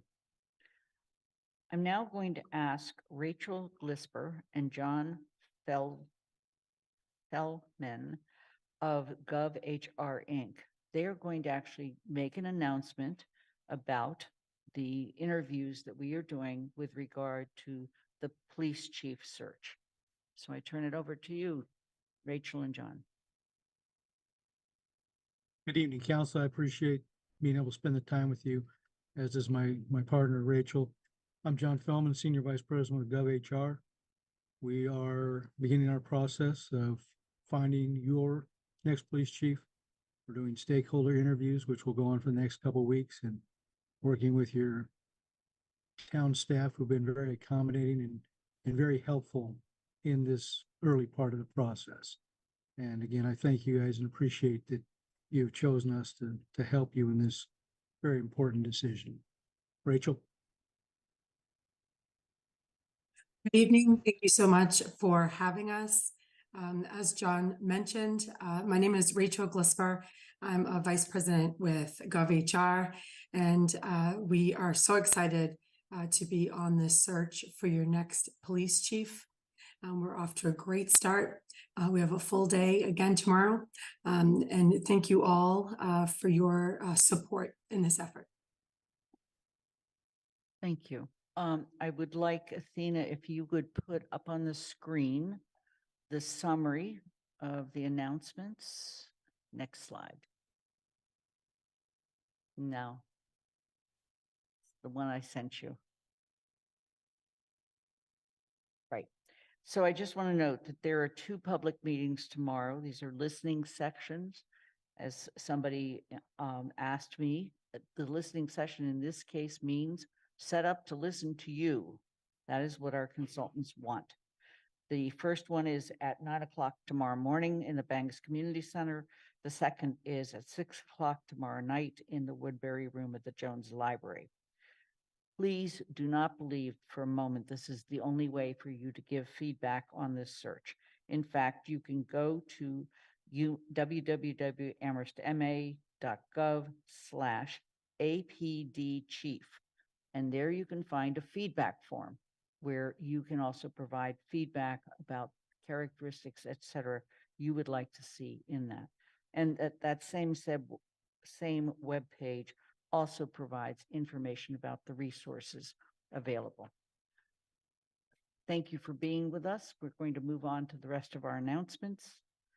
On September 18th, we have a pretty complicated schedule. As I mentioned earlier in the earlier meeting, we begin at 5:30 with basically understanding what's in our master plan. And at 6 o'clock, we hold the required public forum for our master plan. At 6:30, or as soon as we finish those other meetings, but not before 6:30, we will again have a special meeting of the town council and the remaining members of the Amherst School Committee, at which point we will need to finalize the questions and also discuss any additional issues around the process for the interviews. There will be public comment at that meeting. And at 7:30, we will then go on to our regular town council meeting. The town council and the remaining members of the school committee will meet on September 26th. We will, at 6 o'clock, we will be doing the interviews and hopefully elect and actually appoint the Amherst School Committee members to the 3 vacancies that exist. If we don't finish that night, we will carry over to October 2nd. And I just want to note that there's a variety of other announcements on the agenda, so please make note of those. With that, I'm going to move on to the hearings regarding various Eversource petitions. And I believe for the hearing purposes, we have Guilford Mooring with us. Is that correct? Is there anybody from Eversource, Guilford? I do not see anybody. Here in the room, Lynn. They're in the room. Ah, well, please come forward and welcome. I'm including- Ryan Bush from Cummington, Massachusetts, and I'm here on behalf of Eversource. And we will be, we have to hold this as 3 separate hearings. Yes. And so I just want to ask, will you be speaking to all of them? Yes. Thank you. Okay. So with that, we're going to officially open the Eversource petition to install 1 jointly owned mid-span pole at approximately 191 West Pomeroy Lane. With that, I'm going to ask the presenter or the petitioner to make any comments. We're prepared to show on the screen the schematic. So we're wanting to install a mid-span pole. You have to make sure that the button is on and you speak into the mic. The button is on. Okay, sorry about that. Got it. So we're requesting to install a mid-span pole. The customer is upgrading their service size to install solar on their house. And there's an existing underground service to his house that's kind of a hazard. So if we install this pole where I have it staked out, we won't have to cut any trees down, and he'll be able to upgrade his service. Okay. Are there questions from counselors? Pam Rooney. Now, my question is, can you describe what the underground hazard is? It was my understanding that in fact, we were trying to push people toward more underground facilities so that we eliminate more poles. Why do we need a pole here when there's already an existing underground system? So his underground service is, there's an exposed wire. The reason for the overhead is we can't feed his service the way the system is. So he'd have to pay a lot to upgrade the system in order to get his solar going. If we do an overhead, I don't have to charge him anything and he can have his service upgraded. Pam, did you have any follow-up question on that? Mandy Jo. My question's similar, but it relates to, it sounds like we'd be going from an underground service to an above ground service that crosses the road. So how many other services in that area actually cross the road above ground? Are we adding, like, is it common for the services to those houses to be above ground there, that they span the road above the road at 18 feet or whatever? Or would this be sort of the only one? So Pomeroy, if you look at my, I did a sketch on the map. So I think the sketch is looking east on West Pomeroy Lane. All those services are overhead going down the road to houses across the street. But back this way towards the east, this way, sorry, the other way is west. There's a couple underground services off of one transformer that's very far down the road. So in order for him to do his solar and not have voltage rise to sell the voltage back properly for the system, he would have to upgrade that transformer and all the wire down the road, and the cost would be to him. So this is the way to give him what he needs reasonably. Kathy? I have a slightly different question, and this is a great picture to show it. This is along on, I think, the same side of the Pomeroy as the land the town owns, and we've talked about potentially developing some of the frontage for, there's a range of possible. There is no sidewalk there now. If we wanted to put a sidewalk in, because there were more people living on that side of the road, is there room, or are we putting poles up where one might want to have the sidewalk? I'm not sure how much the public way, well, the public way, it's all public land if we own it. But just trying to think of the future for sidewalk for bikes, something other than cars. And that may be a question to you, but it may also be an issue that Guilford would need to address. Yeah, can I take that one? Please. So in this area of the West Pomeroy by Hickory Ridge, you have enough room to add bike lanes and add sidewalks. You would trim back the trees a little bit to get the bike lane in if you put a bike lane, and you could put the sidewalk on the Hickory Ridge side. The one problem you have with doing a sidewalk here is you cannot easily connect it to Pomeroy Village Center because you have to cross a wetland. And somewhere in there, we'd have to widen the road over the wetland to get the bike lanes and the sidewalk across. So yes, here you could do it, but it's a bigger project and a harder project because of the wetlands to the east. Okay. I'm going to go to Dorothy, Pam, and then I actually have a question, but Dorothy, go ahead. Okay. Pardon me if my momentary inattention that I missed something, but I'm looking at a yellow pole with a yellow thing doing it and then a yellow wire across the street. And it's looking very cheerful and kind of like a circus. And I know that there's an attempt on the part of some of us to restore the natural look of roads, not to have it complete with wires crossing the streets and too many poles all over the place. Is this really what is intended? Or did I miss something? Are you suggesting, is the pole going to be yellow? Yeah, is it going to be yellow? Is the wire going to go across the street? It totally ruins the vista. I mean, I know I'm using aesthetics, but they matter. They really matter. And particularly when you're getting to, outlying more rural areas, we just don't want to get it all junked up. So there's got to be a better way to do it, is what I'm saying. I let's- understand motivation is very good to not let a homeowner be saddled with great excess costs, but there must be some rational way to deal with that besides this. So let's just address the issue of whether this is yellow because you wanted to demonstrate where it is versus it's actually going to be installed and be yellow. No, it's not going to be installed yellow. It's going to be like Okay. the other pole. It'll be wood. And then the wire going across the street will be like a black color. And then the guy wire will be silver. Got it. But there will be a wire across the street. Yes. Another thing to mention is the span length here is very long. So normally there would be a pole installed there anyway. That's one of the reasons why I don't have to charge anything to the customer, because the pole should be there to begin with. So my question is down the road.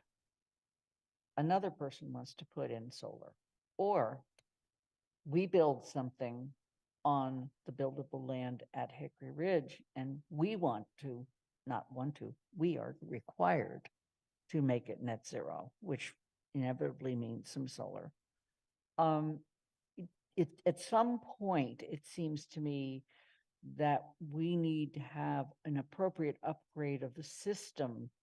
And that may also be the point at which we say, hey, underground again, gang, just let's make it look better.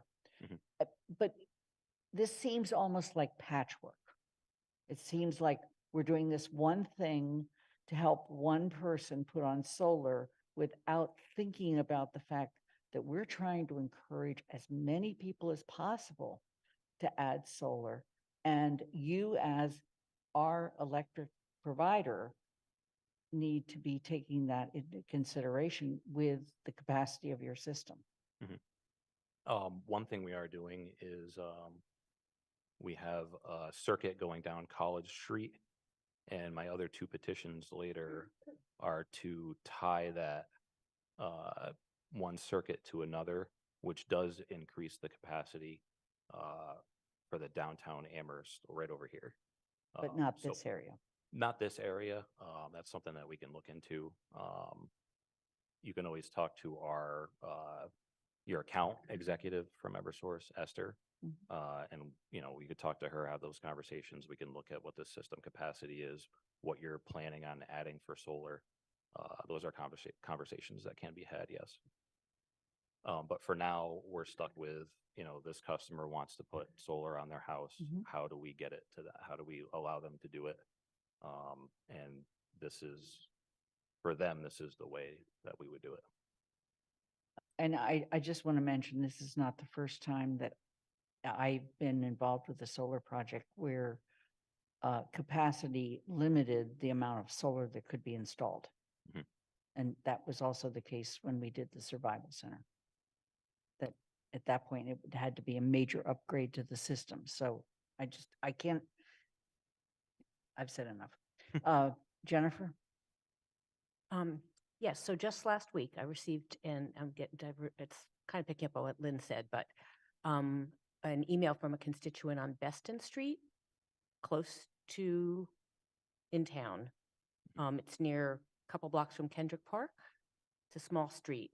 And a number of houses there have put solar. And then most recently a resident contacted Eversource to put solar, and they were told that they would have to pay to upgrade the system. So I don't know if you couldn't do this, what you're offering here. So the way it is now in 2023 is that when a customer wants to add solar, they're responsible for upgrading the system to be able to sell the power back. That's just the way our policy is right now. So in this case, they would have to pay for this, but I can justify giving it to them based off the specific scenario here. I'm not sure about the other one that you're talking about. Apparently his neighbors didn't have to pay. So I don't know if he was just. So they may have done it in 2022 where that wasn't required for them to pay. In 2023, there was new laws that were passed. So that might be it. Thank you. Yep. Yeah, and I think it's important that we stick with this topic. Pam? Thank you. Similar question, and that is, I'd be interested in knowing what legislation was passed that now requires a customer to cover that upgrade cost. But I would appreciate getting something from Eversource that describes, as we encourage people to go toward solar, what the ramification will be in terms of all this additional infrastructure that may be needed, the additional pole here, the mid-length pole there, in order to facilitate solar. And just wonder if we can ask for a timeline, something that TSO perhaps could discuss. How do we get Eversource to give us kind of a global perspective and a global plan for the kinds of upgrades that may be needed as we move forward with more and more solar?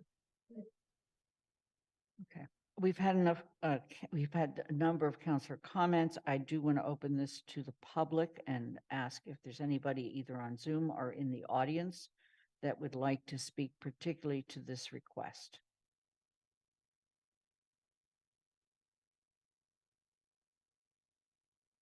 Seeing none, I'll come back to any further counselor questions.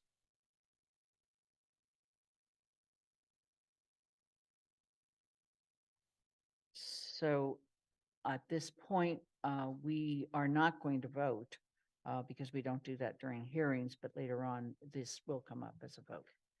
I think we have to move to close the hearing. I'm sorry? We have to move to close the hearing. Close the hearing, yes. So I'll move to close the hearing. Okay, and we have to vote on that? Yeah, we do. Thank you.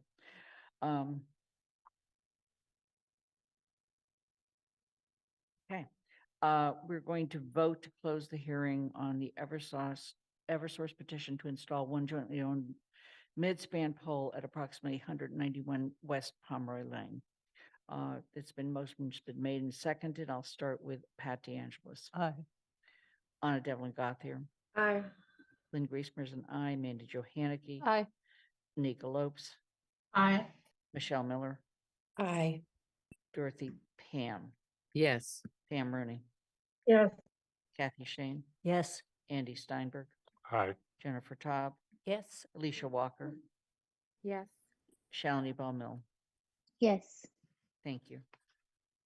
So we move over on to the next one, and this is a petition to install one solely owned underground duct bank within the intersection of College and South Pleasant Streets and one solely owned manhole at the intersection of Sellen and South Pleasant Streets. And would you like to speak to that? And is this the map you need? Yes, that's the Thank map you. for this one. Yep. So there's an existing manhole there that we put in as part of that circuit project I was talking about earlier. So this conduit is actually in the ground already. Guilford gave us the okay to put that in there for now before they do the pavement. Okay. So we're petitioning that, and then the second part of it would be to continue that, Okay. the other petition. Are there questions from the council? Mandy Jo? So, yeah, this question is more for Guilford and the town. And then I have two about you, for you. But the first one is, you indicated it too, but his memo stated that part of the work has been complete. And you just indicated that potentially all of this has been complete. At least on this picture, there's a second part to this that's a different picture. And so I'd like to know from Paul and Guilford how that got completed without town council's permission. It sounds like right now we have no option but to say yes if it's already done. And when that's answered, I'll ask my other two questions. So this is part of the process of kind of planning and looking ahead. Eversource came to us with a petition and a plan to actually put more power into the downtown to service the new buildings that we're putting up. This is part of that. In conjunction, Mass DOT doesn't want you and won't they'll actually can fine you and charge you money if you take a project they're building and you cut the pavement or do something to the project within 5 years of completion. So I didn't want to have to pay a fine to Mass DOT. We know we want to get more power to the downtown. So this little section of conduit was put in. If the council says they can't use it, the council said they can't use it and it just sits there. But at least it's in, and I don't have to go and work out anything with Mass DOT to cut the road in the next 5 years. So that's the reason it was green lighted, and why we normally will green light something like this if it's going to save the infrastructure in the long run.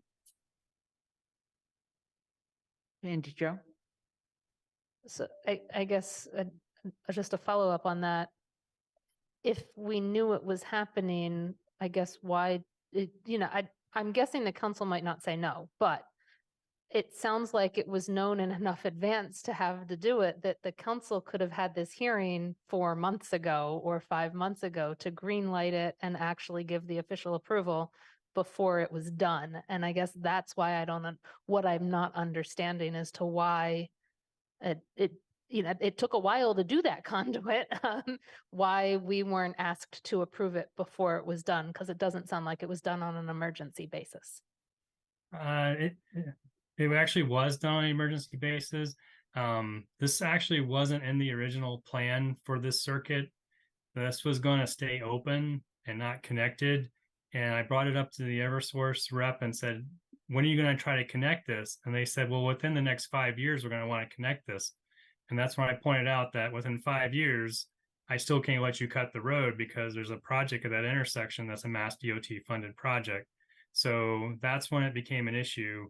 The contractor came in, had it in a day, and it was done. We're actually scheduled for paving this section of roadway by the end of the month, the 1st of October.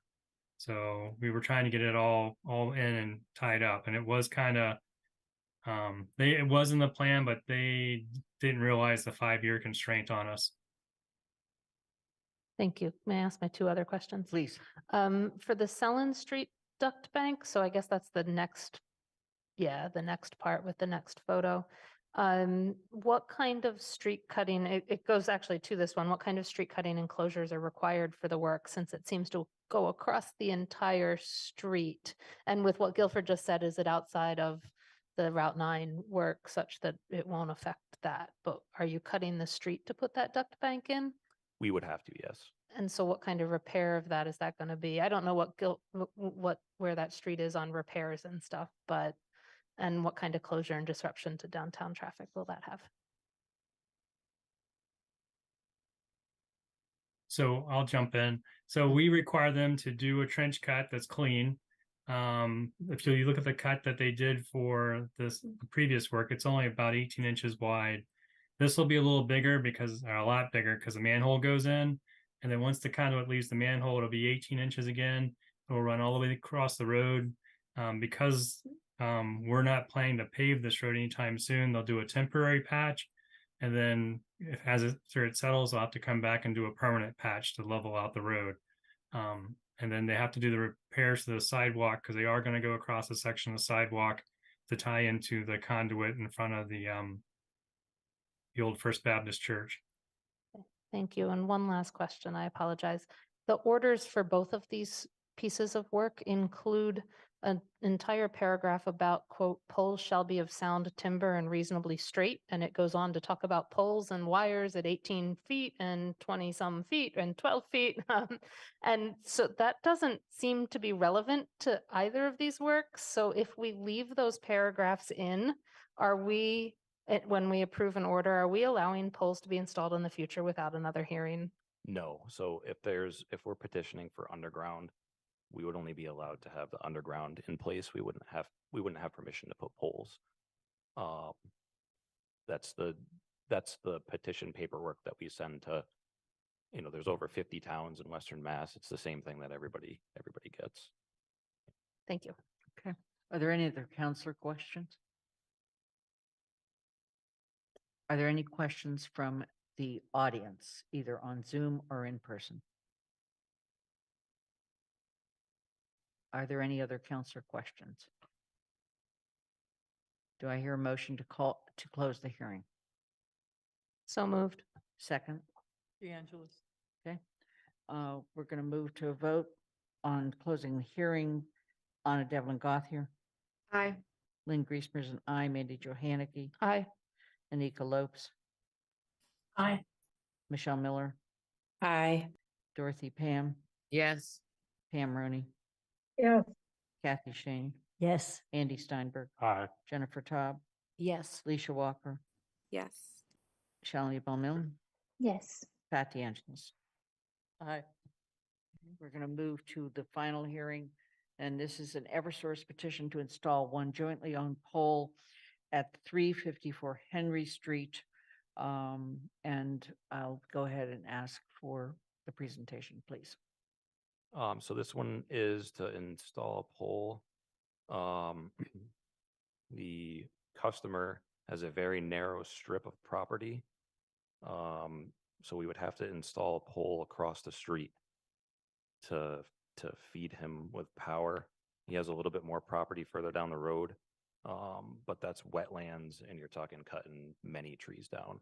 So this way we'd be able to do it without, trimming or cutting any trees down. And we'd be able to get him the power that he needs. Are there questions? I have a question or two. Does this house, does it front Henry Street?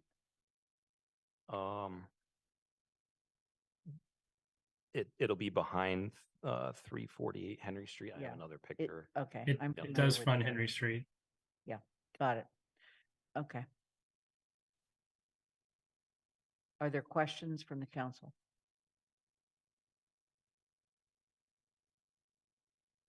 Are there questions from the audience? And back to the council for one more option. And so I'm going to ask for a motion to close the hearing. So moved. Second, thank you. And we'll begin the vote. Griesmer is an aye. Mandy Johanicky, Aye. Anika Lopes, Aye. Michelle Miller, Aye. Dorothy Pam, Yes. Pam Rooney, Yes. Kathy Shane, Yes. Andy Steinberg, Aye. Jennifer Taub, Yes. Alicia Walker, Yes. Shalini Bowman, Yes. Anna, Pat DeAngelis, Aye. Anna Devlin Gothier. Aye. Okay.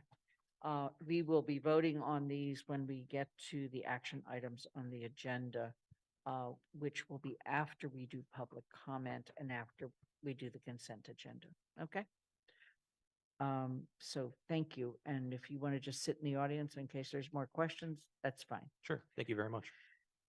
Okay, we're going to now move to public comment.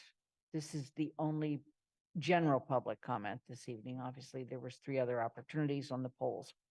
If you're physically in the room, please make sure you've signed up to make public comment. And if you were in the audience, please raise your hand at this time.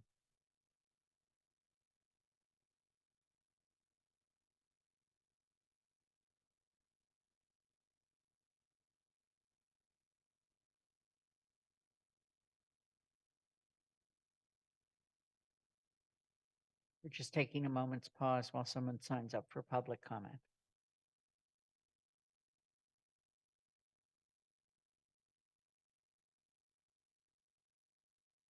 Let me go on and just say, residents are welcome to express their views for up to 3 minutes. The committee will not engage, or the council will not engage in a dialogue or comment on a matter raised during public comment. All right. Athena? Alex, please come up to the microphone, state your name and address before you make your comment.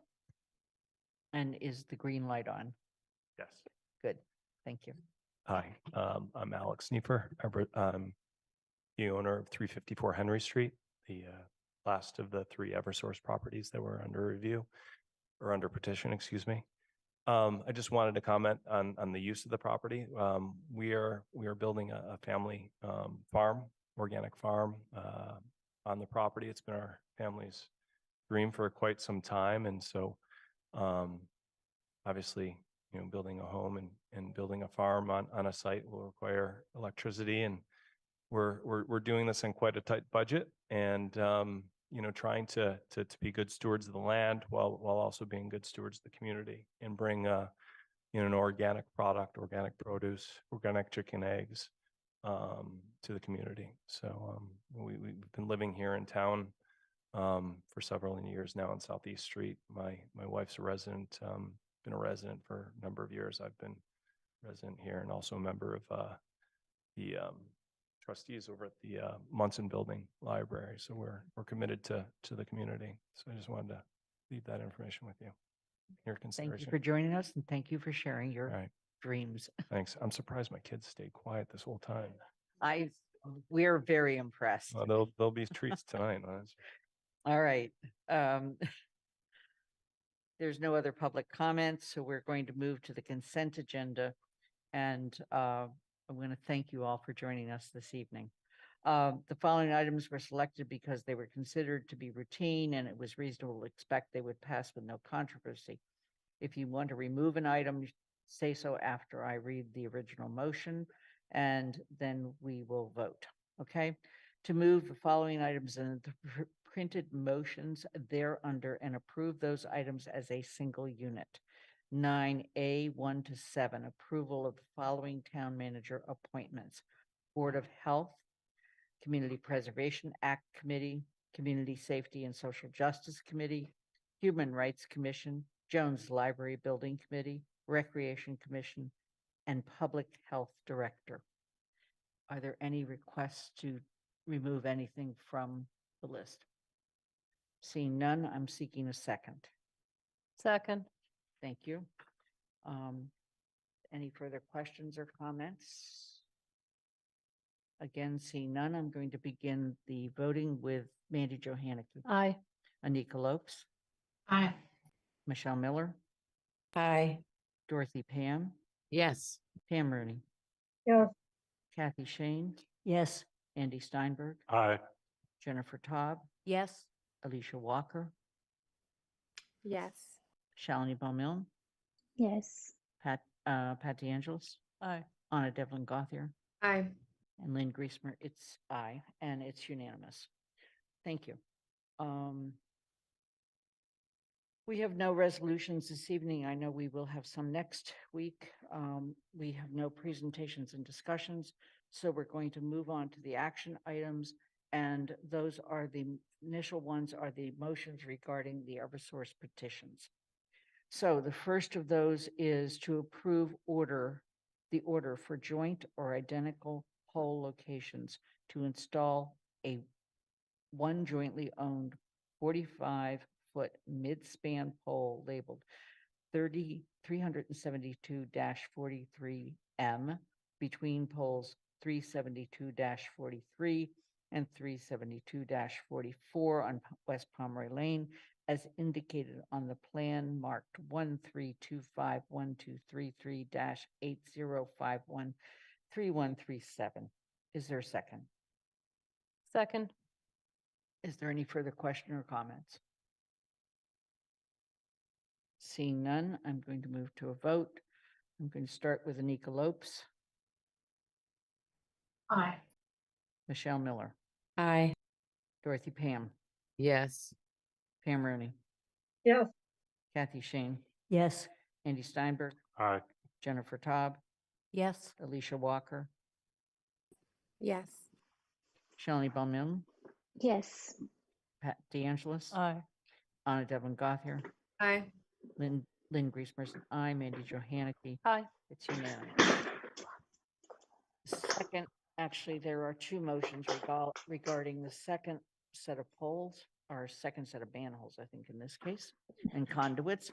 And it's to approve the order for underground locations to install a one solely owned underground duct bank of 6 to 4 inch conduits encased in concrete for an existing manhole within the intersection of College Street and South Pleasant Street, and approximately 280 feet to the intersection of South Pleasant and Selland Streets, as indicated on the plan marked 139-39474-80530649. Is there a second? Second. Are there any questions? Seeing none, we're going to move to a vote, and this time I'm starting with Michelle Miller. I do this to keep you awake, gang. Come on. Aye. Got it. Little humor here and there. Come on. Dorothy Pam, Yes.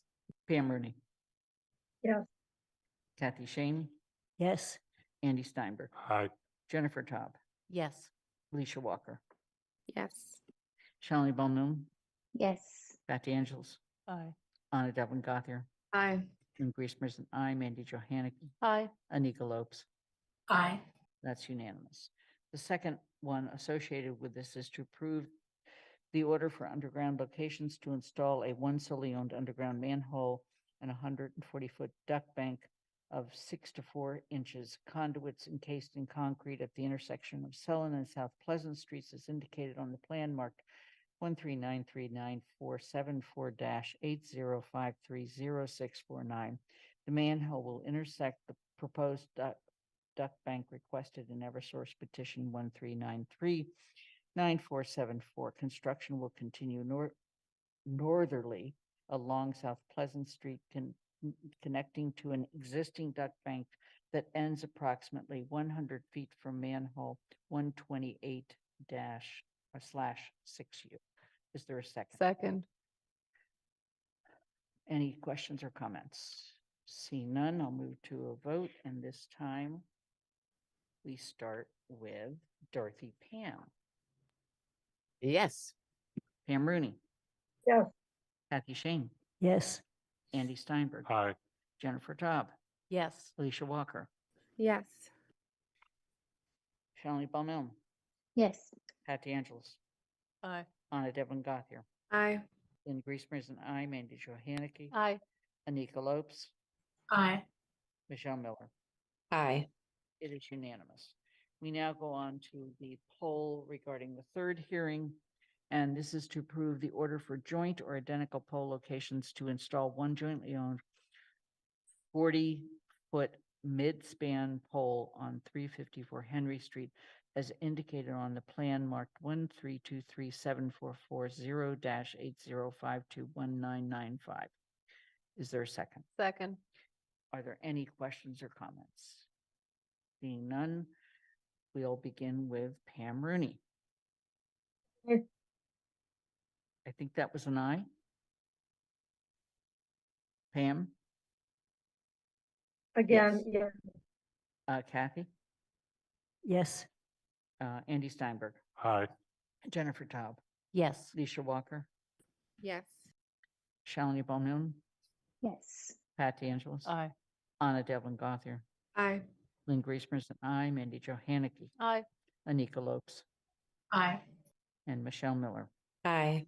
and Dorothy Pam. Yes. That's unanimous. Thank you for joining us this evening. We're now going to go on to the November 7th biennial town election warrant. We're joined tonight by Sue Audette, and she has provided us with 2 different memos. So this is where we decide whether we're having, well, Sue, why don't you just explain Yes. both things and then we'll go on. Okay, good evening, counselors. Nice to see everyone. Can you hear me okay? Yeah, Yes. Okay, okay, good. Excuse me. So the first item is pretty standard. It's the town warrant. Has to be posted 7 days before the election in order to legally hold the election. So that just needs to be voted. That should be straightforward. And the second thing is the whether to decide on in-person early voting. Under the Votes Act, it's not required for local elections, and the Board of Registrars must meet to recommend it. And then it's the same process that we did in May. So the Board of Registrars did meet on August 30th and discussed all of the different ways that we can vote and what to offer, and decided that 1 week of early voting in person would be sufficient during normal business hours at the town hall. So that's what they were proposing to you. What else do I want to mention? The times and dates are set by the Votes Act. So they, it's normal business hours and they decided to leave that alone.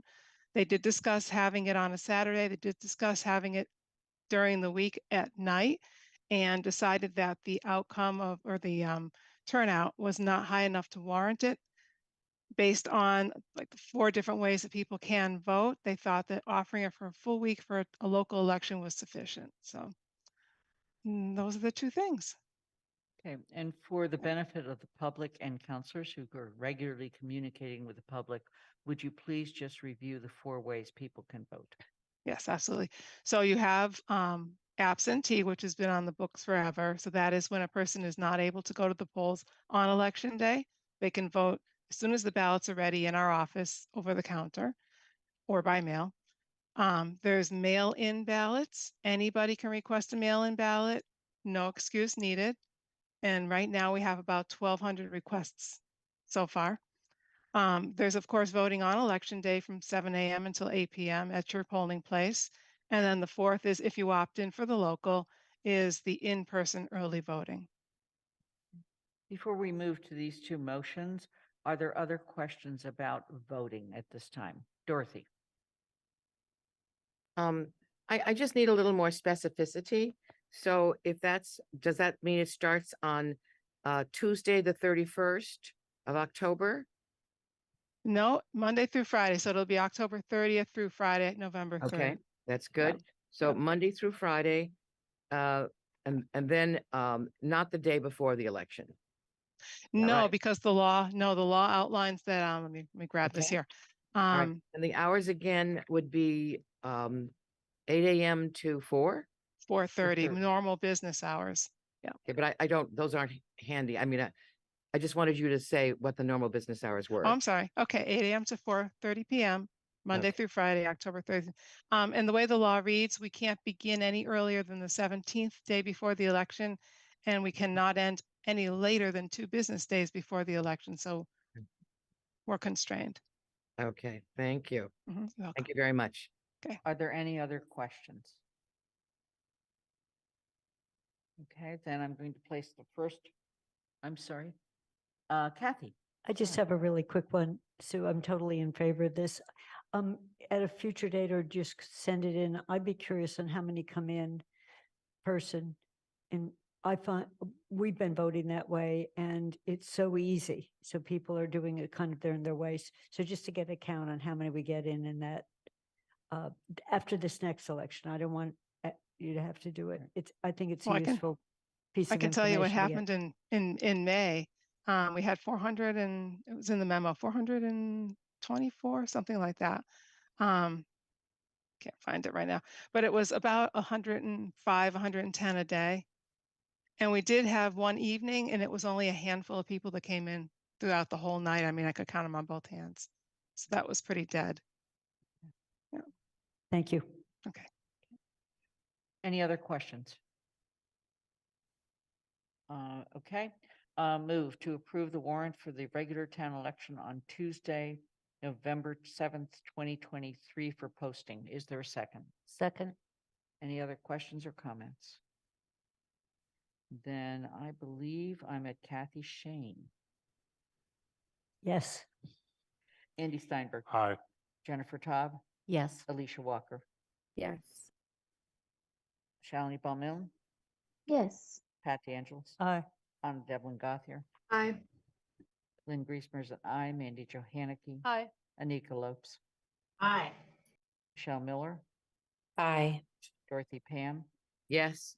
And Pam Rooney. Yes. That's unanimous. The second motion is in-person early voting.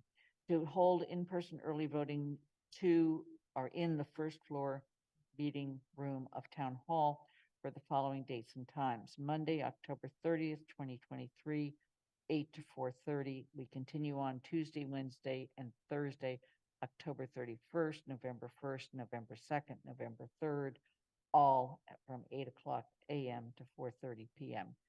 Is there a second? Shane seconds. Is there any other questions or comments? Dorothy. In your spoken words, you omitted the word Friday. You gave the date, but you omitted the word I'm Friday. sorry. Thank you. Friday, November 3rd is the last date for in-person voting, early voting. Okay, thank you. Are there any other questions or comments? Seeing none, we're moving on. Andy Steinberg, it's your turn. Aye. Jennifer Taub, Yes. Alicia Walker, Yes. Shalini Bowman, Yes. Pat DeAngelis, Aye. Anna Devlin Gothier, Aye. Lynn Griesmer is an aye, Mandy Jo Hannick, Aye. Anika Lopes, Aye. Michelle Miller, Aye. Dorothy Pam, Yes. Pam Rooney, Yes. Kathy Shane. Yes. Okay. Sue, thank you in advance for all of the work you do to make the elections in Amherst sound, defensible, and excellent service to our constituents. We really Thank you very appreciate that. much. Thank you. And keep the humor going. I like that. Okay, good night. Thanks. Good night.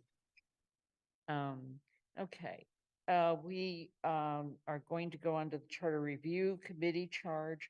We're going to hear from GOL and Pat. Is there a general GOL report, or do you just want to go to this? We're going to go right to this, and Okay. Mandy's going to take that on. And Mandy Jo is going to take it. Okay, go ahead. So GOL voted 5-0 to recommend adoption of the modified Charter Review Committee charge that came out of GOL, and also to recommend that the council vote special municipal employee status for the committee members. We modified it. The modifications mainly relate to sort of condensing it down so that things weren't repeated, removing specific deadlines for certain actions, except for the 1 year that the charter itself requires the report by. And then the other big change is that we changed sort of the appointment time frame from the original plan. The original proposal or charge that was referred to the GOL had a January 1 appointment, and we moved it to April 1 with a hope that, or an intention that the next council would be the one to actually do the appointments for the committee. And we're here to make that process as smooth and easily pick upable as possible when a new council is inaugurated, so that they're not starting from scratch. They've got a process that started, a charge that started, and the committee felt that April 1 was plenty of time for them to be able to accept CAFs, do any interviews they might do, and then make those appointments. Okay, Kathy, you have your hand up? Yeah, I thought the edits were a big improvement and they make it very simple. I have one question. If you could scroll down a little bit, Athena, to the membership. So the membership shall reflect the diversity of the town of Amherst population.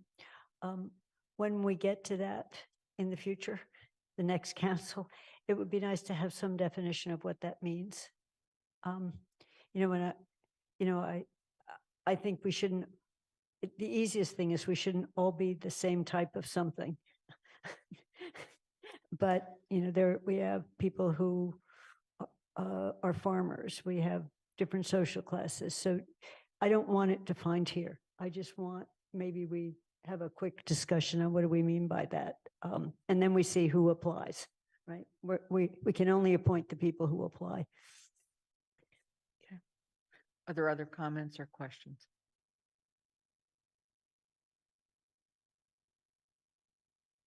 Okay, seeing none, I'm going to move to the motion, and that's to adopt the charter review.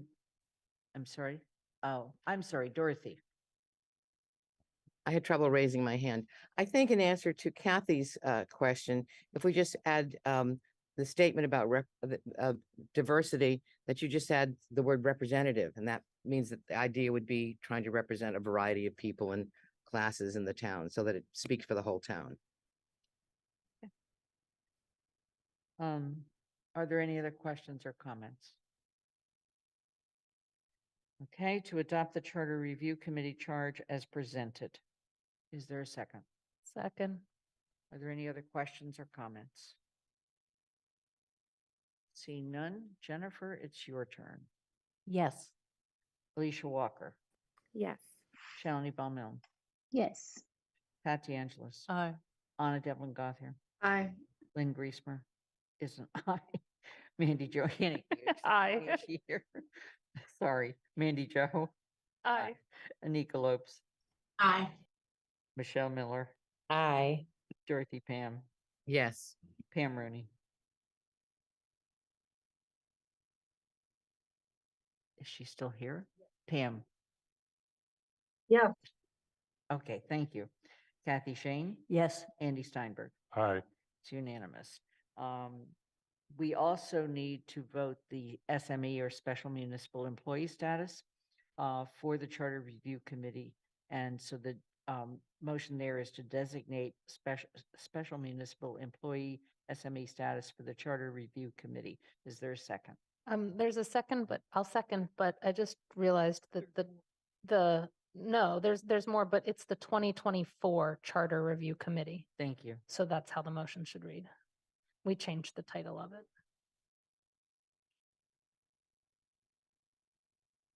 The other one should also be 2024. Okay, is that acceptable? Do we have to go back and revote that? Okay. So it's been made and seconded. It now reads to designate special municipal employee SME status for the 2024 Charter Review Committee. It's been made and seconded. Are there any further questions or comments? Okay, seeing none.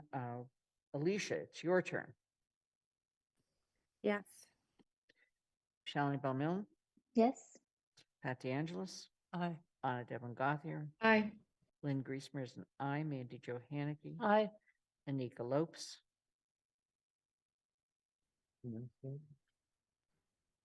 Aye. Michelle Miller, Aye. Dorothy Pam, Yes. Pam Rooney, Yes. Kathy Shane, Yes. Andy Steinberg, Aye. Jennifer Taub. Yes.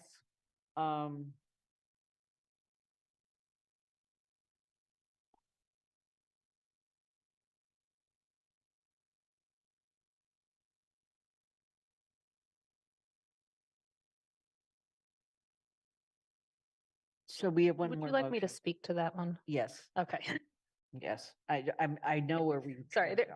there's a third motion here that talks about what GOL talked about was that to get the process started, some committee needs to be in charge of that under the council's policy in making recommendations for appointments to multiple member bodies. No charge puts a committee in charge of that recommendation process for this particular committee, I guess it would be. Although now that I'm talking,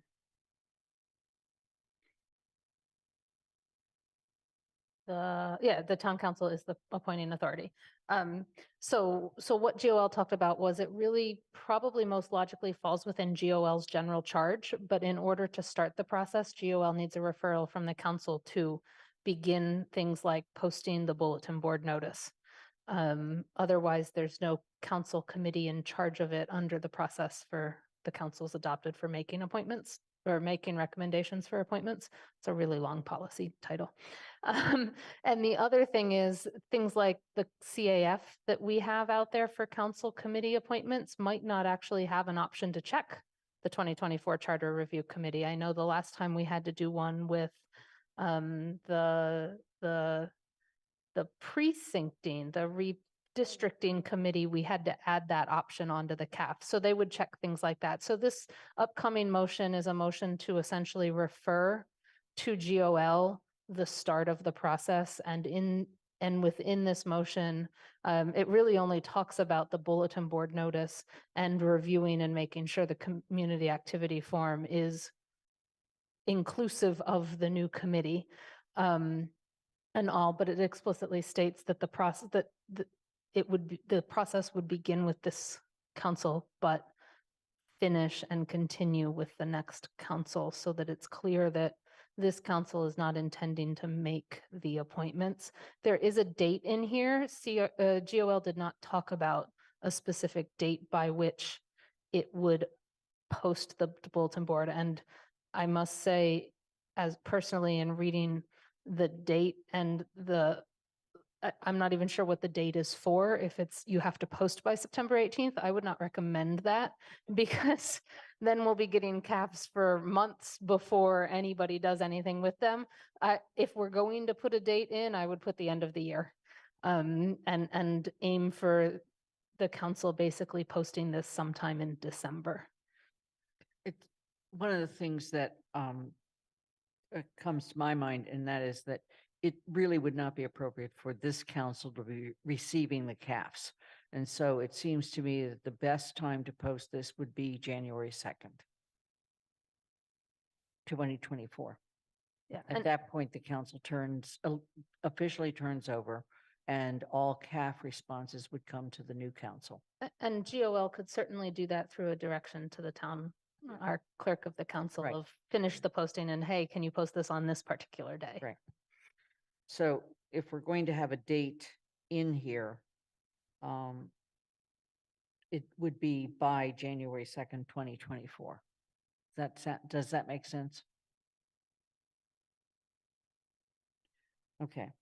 So the motion then is to refer development of the charter review of the 2024 Charter Review Committee, bulletin board notice, and review of the community activity form to the Governance Organization and Legislation Committee for recommendation on bulletin board notice language and confirmation that the CAF will be functional for this committee following posting to the council by January 2nd, 2024. The appointment process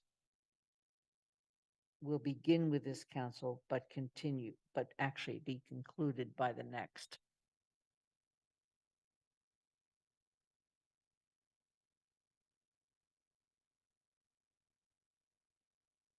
Is that, yes? Okay, May I ask a question before you go to yes. a vote? Is the council looking for a recommendation from GOL before the notice is posted? I think that word recommendation should be for posting on bulletin board notice language instead of for recommendation. Most committees just post it directly. Okay.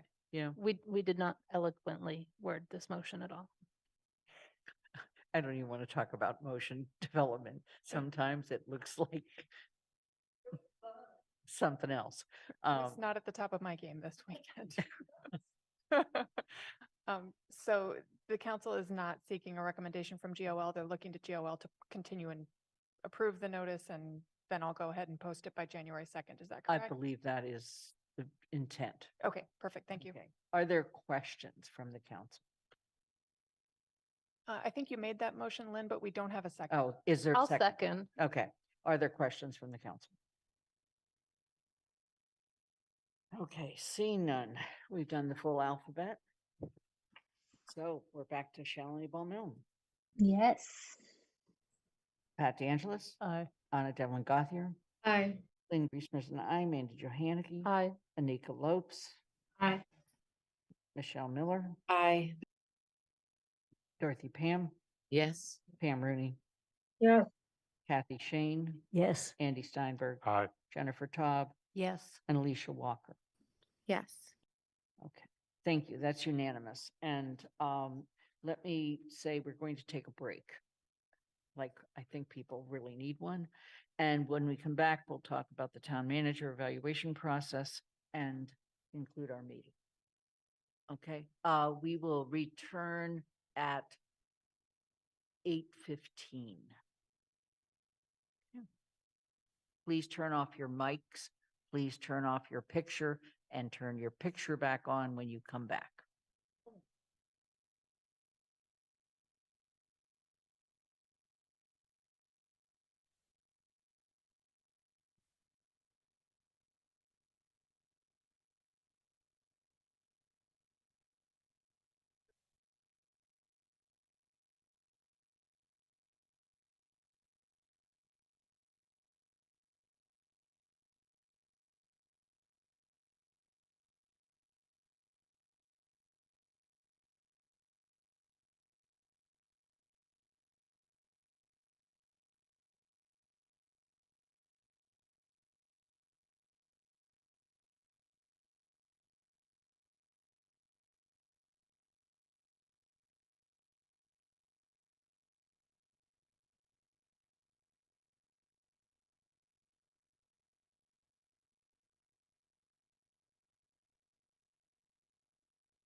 Please return to your seats.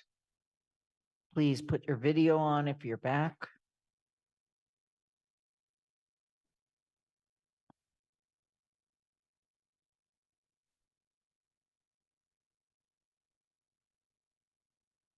If your video is on, then I'm not going to take roll.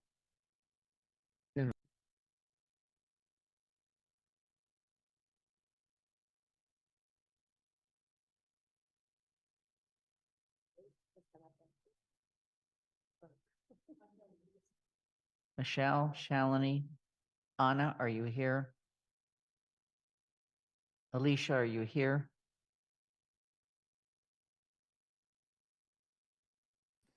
I am here. Thank you. Thank you. Shalini, are you back?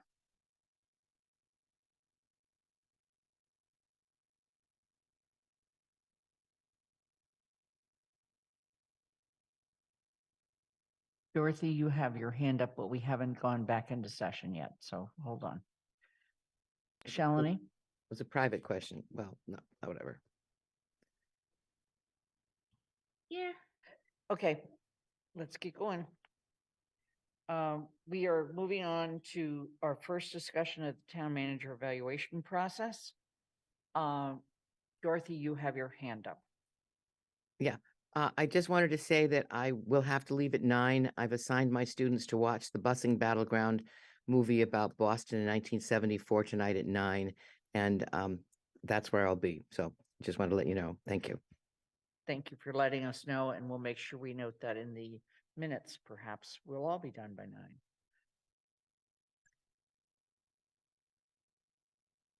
It's always a wish.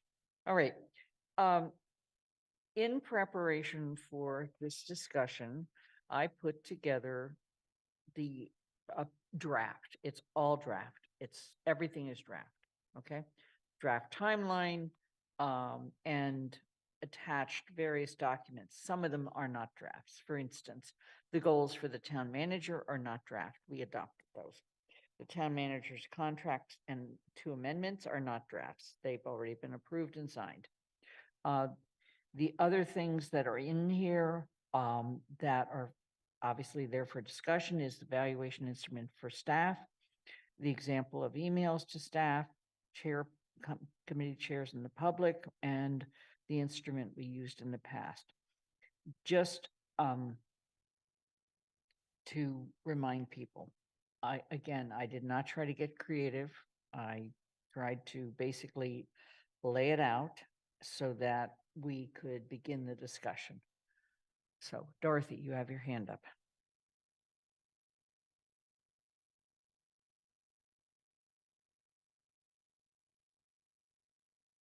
Thank you. All right. Comments, questions?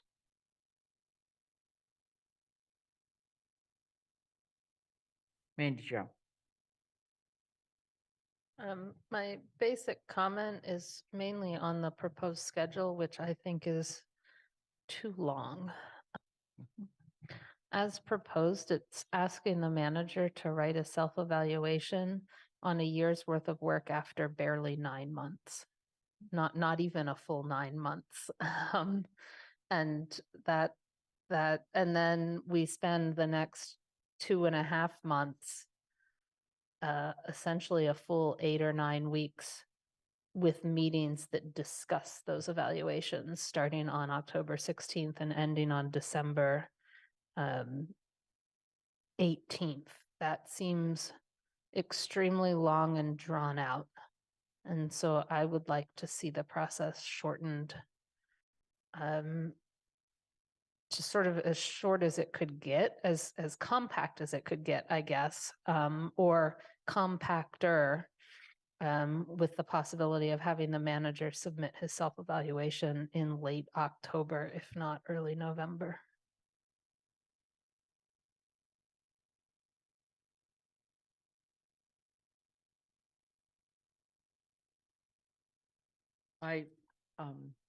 Mandy Jo, I share your observations and remember that we wrestled with this very issue last year.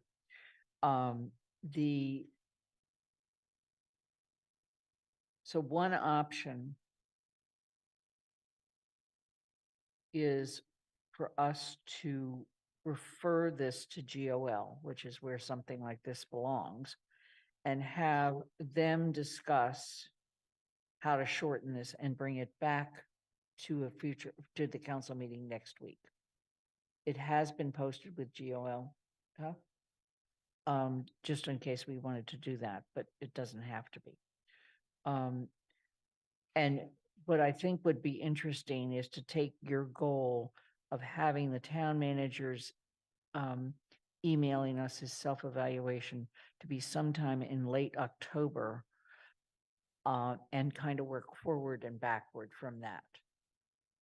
If you know what I mean. In other words, how can we abbreviate the time in front and how can we shorten it in the back? So versus sitting here and trying to rework the calendar as a whole group is my question. I'm open, but I'd like to hear other comments. Michelle? I support that. And I also just wanted to ask, so we just did this evaluation Yesterday. Right.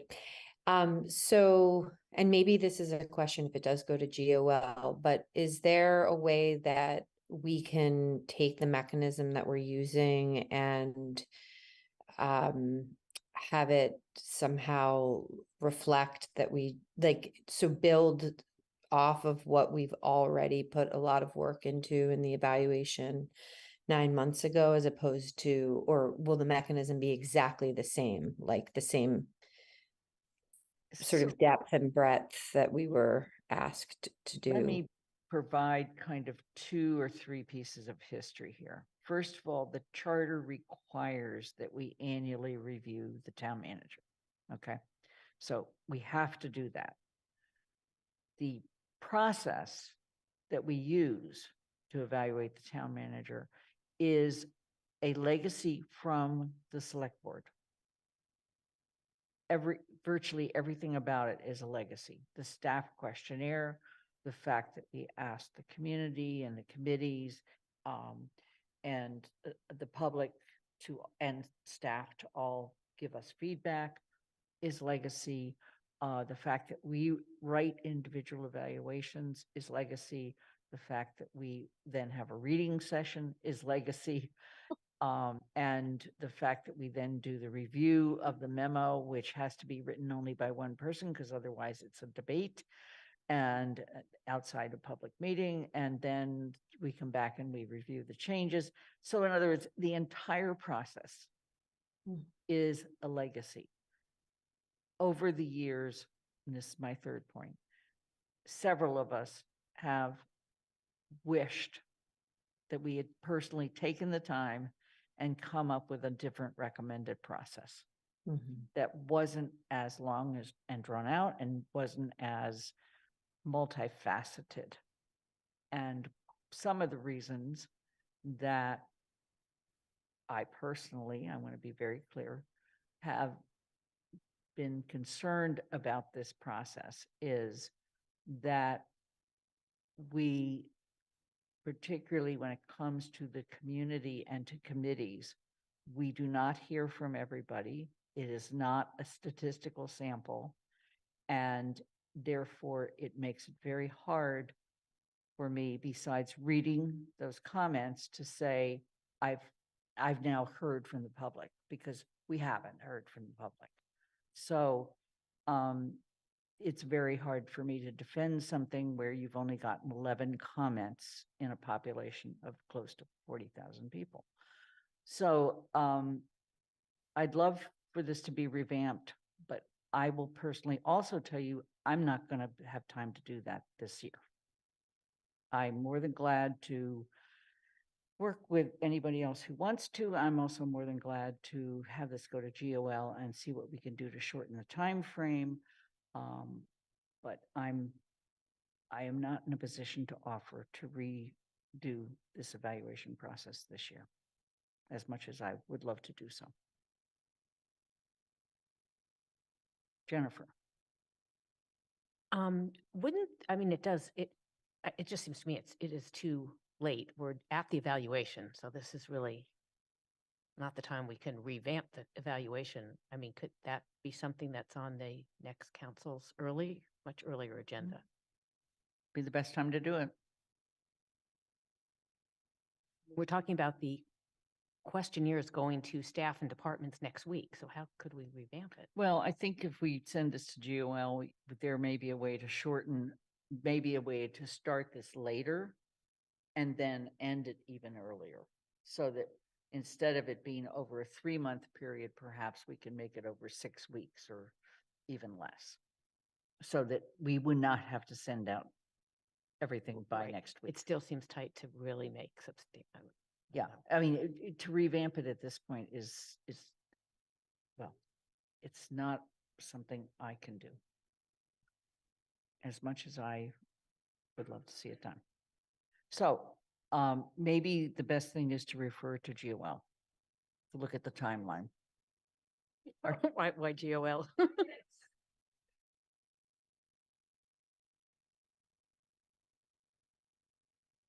Hey, all right. Is there a motion? I'll move to refer the town manager evaluation process timeline to Governance, Organization, and Legislation Committee. Second. When do they have to report back?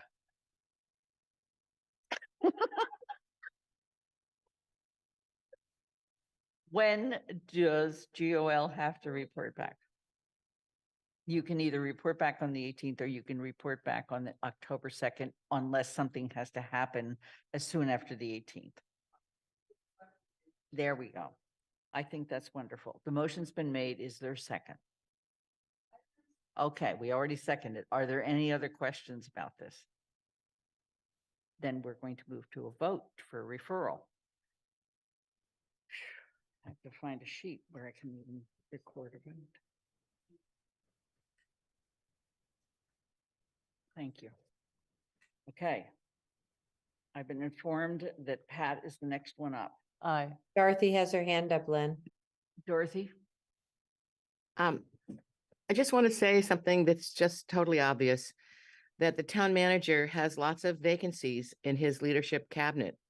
And for us to take up too much of his time on the evaluation, when we're all going to say in the evaluation what a great job he does without enough people in his leadership cabinet, is a bit ridiculous. I think we have to find time to shorten this process, just in the reason of sanity.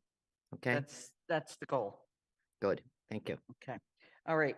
Are we moving to, and I'm sorry, is it Pat is first? Aye. Okay. Devlin Gothier, Aye. Lynn Griesmer is an aye, Mandy Johanicky, Hi. Anika Lopes, Aye. Michelle Miller, Aye. Dorothy Pam, Yes. Pam Rooney. Yes. Kathy Shane, Yes. Andy Steinberg, Aye. Jennifer Taub, Yes. Alicia Walker, Yes. Shalini Bowman. Yes. It's unanimous. GOL. Thank you very much. Okay. We are now up to committee reports. And we'll go with CRC.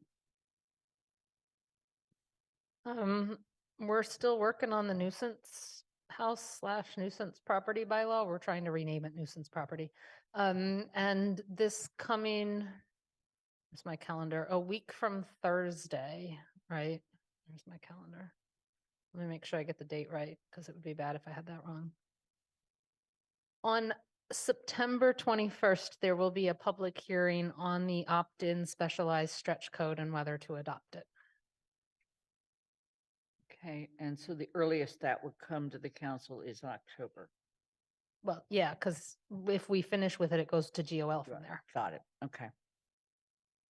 Anything else? Nope. Elementary School Building Committee, Kathy. We have a meeting at the end of September, Friday, the 29th, at which point we will have a new round of cost estimates. There's been a lot of work on the design and the detail of the building, And tomorrow I'll work with Athena, with Angela to figure out a way to post the documents that went to the cost estimating team. They are extremely detailed, and as the designer pointed out, you can see how much work was done since the last time, because we're down to what the portals look like, some of the internal, exactly where things are. So that will, it's a presentation on the cost estimates. There were a few options in it in terms of should we do this or that, that would give us some leeway to work on different decisions. But right after that, the design detail report goes to the MSBA, and we don't really have to vote on it. It's just that this is a stepping stone in their process as we get to the point that there's we've gone through all the town committees, the conservation committee, the planning board, so that we have those lined up before we can next year go out to bid on the project. So those estimates, the details went to the estimators at the end of August. There's reconciliation, so we should have them toward the beginning of that week, to be posting, but they'll be discussed at that September 29th meeting at 8:30 in the morning. Okay. Alicia, did you have anything else you wanted to add as a member of that committee? No, I was not able to attend the last meeting, and so I think Kathy's update was also helpful for me. Thank you. Okay. Finance, Andy.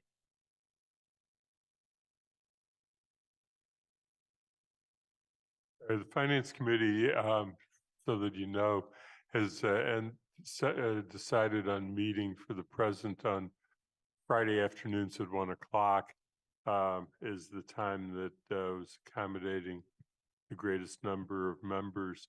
And we had one meeting this past week, and we have another meeting coming up this week. And then we're going to be taking a break because we have a couple of Fridays after that where there's conflicts that make it difficult to meet.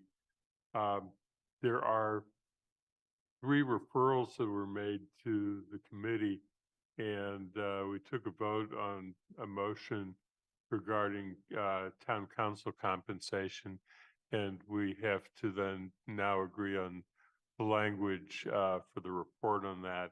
But want to try and get that back to you. The due date is October 2nd, and we're obviously on track for that. The next one is the one that's October 16th, which is the rental registration, the fee schedule. And we have been, which is really gets into the budget for that process also. So we've been working on that for the last several meetings, and we'll take it up again this week. And the streetlight policy is not until November 20th, so that we're put that sort of in a little bit of a delayed status. We're also waiting for a report from TSO regarding modifications that are being suggested to the language for that particular policy. So those are the 3. And the other thing that we're well aware of and know that's going to take a lot of time then in the last month and a half of the year, which is the budget guidelines for the next round. So, and that's basically what the committee has been working on. Thank you. Questions, please. Pam Rooney. Andy, please recap again what when the rental registration fee schedule was going to get discussed. I just heard the 16th of October, but was there another date as well? The rental registration, the way the motion read was the rental registration recommendation from finance is supposed to come back by October 16th. Does that help clarify, Pam?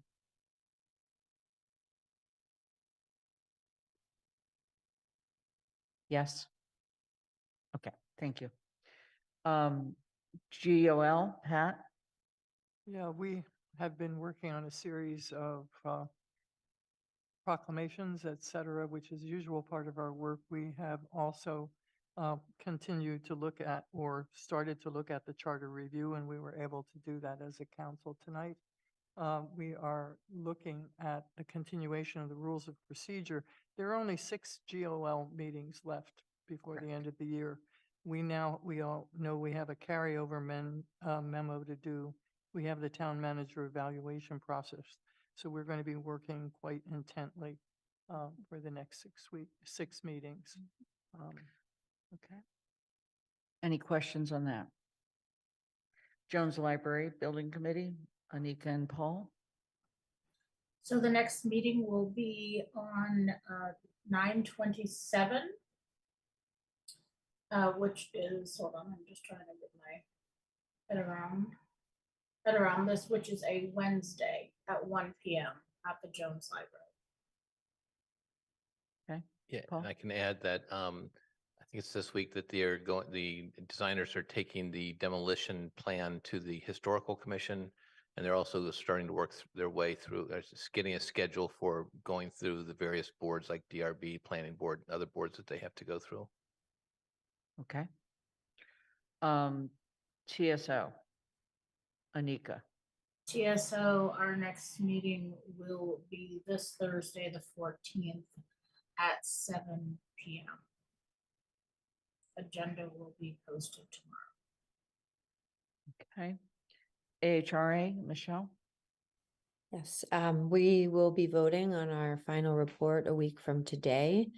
And we hope to publish it just a couple days after that, well in advance of the October 2nd meeting, in which I hope we are on the agenda to present. Okay.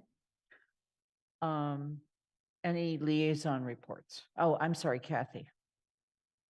I just had a question, Michelle. If I wanted to see, you did a pretty robust survey. If I want to see the results of that survey, are they posted anywhere that I could find?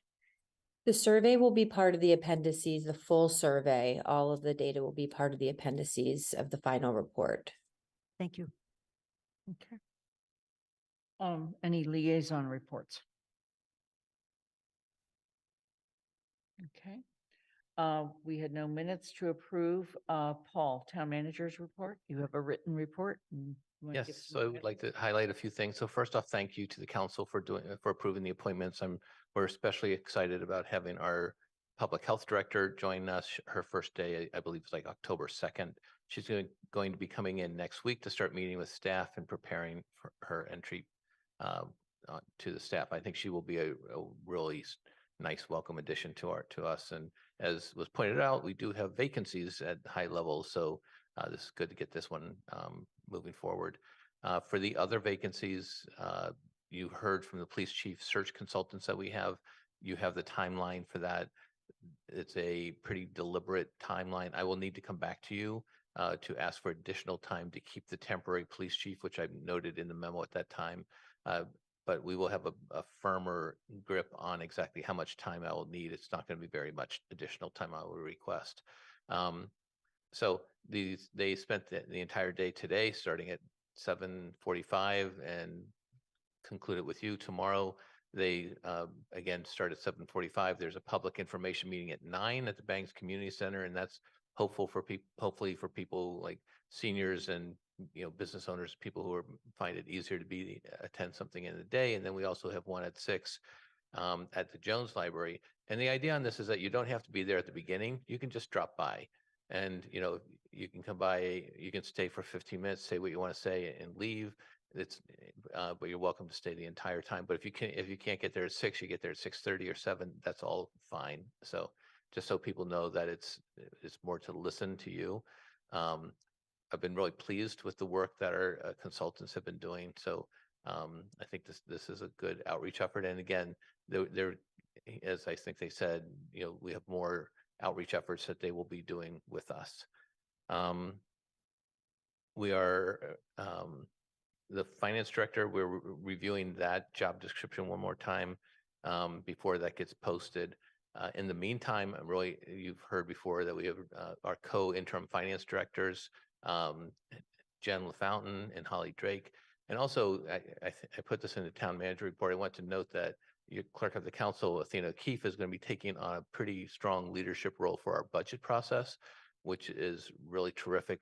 Everybody needs support. The fact that Athena stepped up to take on this role, she's, well, she's super organized, and that's exactly what we need at this point. And she's going to be helping to run all of our departmental budget meetings and move everything forward so we get the budget to you in a timely manner. So thank you, Athena.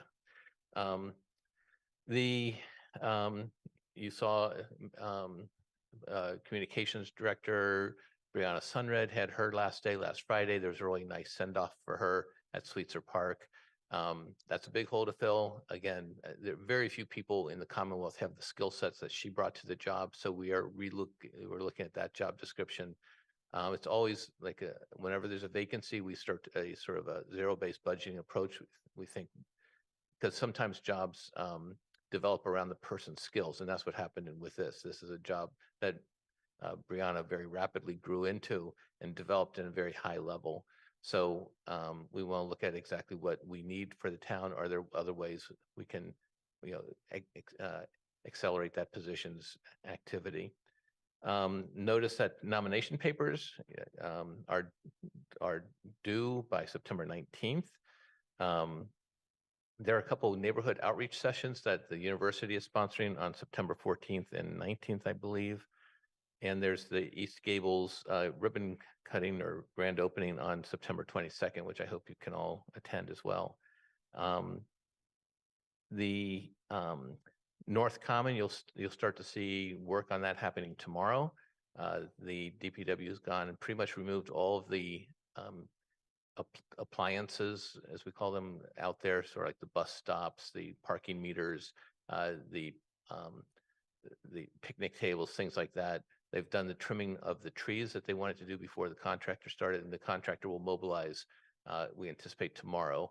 And then that work will begin. Most of the work they're going to be doing initially is really underground. It's going to be drainage work, water lines, sewer lines, things like that, the work that you probably won't see.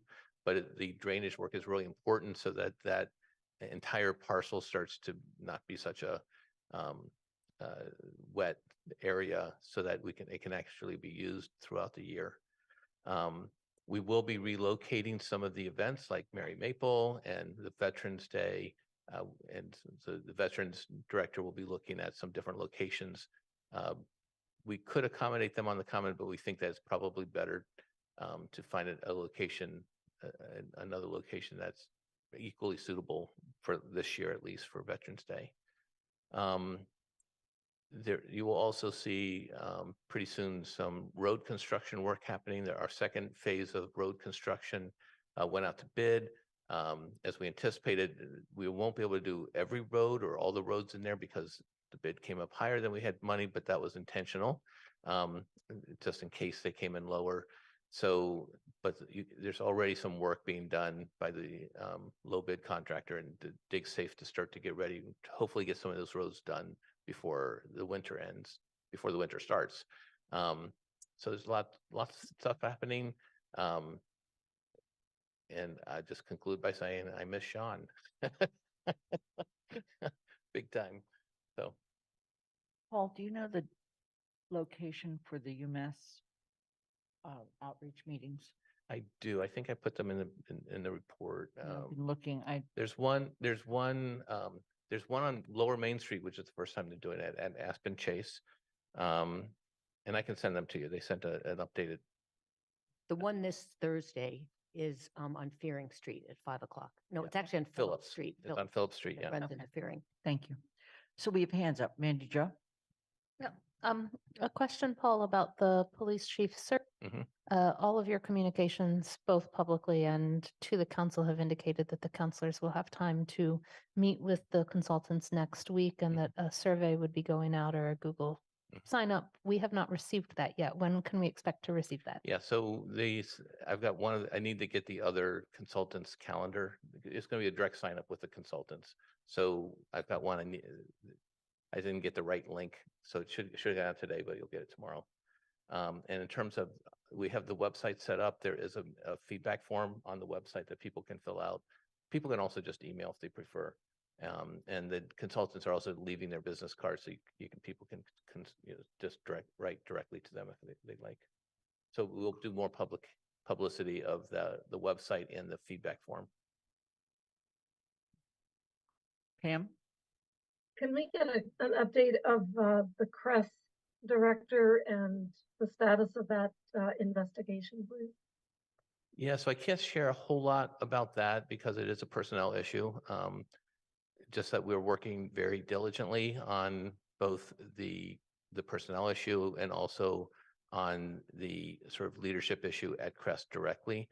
I'm hoping to have a little bit more to share with you in the next, possibly this week. So at this moment, I don't have anything to share that's of substance, but we know people are really interested to know what's happening with the department. I can say that working with the DEI office, the police department, and the fire department, and the existing CREST leadership, we're working really hard to make sure that department becomes success. That's our mission. Make sure the department is successful because everybody in that room when we're talking are really committed to making sure that department is a success. Kathy? I have questions on a couple other parts. The VFW building that we bought, you noted that you're looking toward demolition, but you have to also test for hazardous waste. So my question was, when we pre-purchasing it, did we do any soil testing? Did we look at it? Was there any kind of insurance on it? Was part A of my question. The second part is, when we saw the purchase price, did it include the demolition costs? So I'm just trying to get my arms around the cost of the project, because I know we're not even near to building something there. This is just we bought it, and we're going to demolish it. So I have a question on another part, but I'll we wait did for the answer for this. So for VFW, did do a preliminary analysis that I believe the funds are available for us to do the demolition of it. And I don't know if we've got actual bids on it to say if we have enough funds. But in order to demolish it, we actually have to do a real formal, a real study to verify that there isn't asbestos in it and things like that. Okay. And Kathy, then another. can I do a second one, Lynn? Please. Or should I come back? No, go ahead. Okay, the second one is you have a note on some work done on North Pleasant up by the intersection on putting in a multi-use path.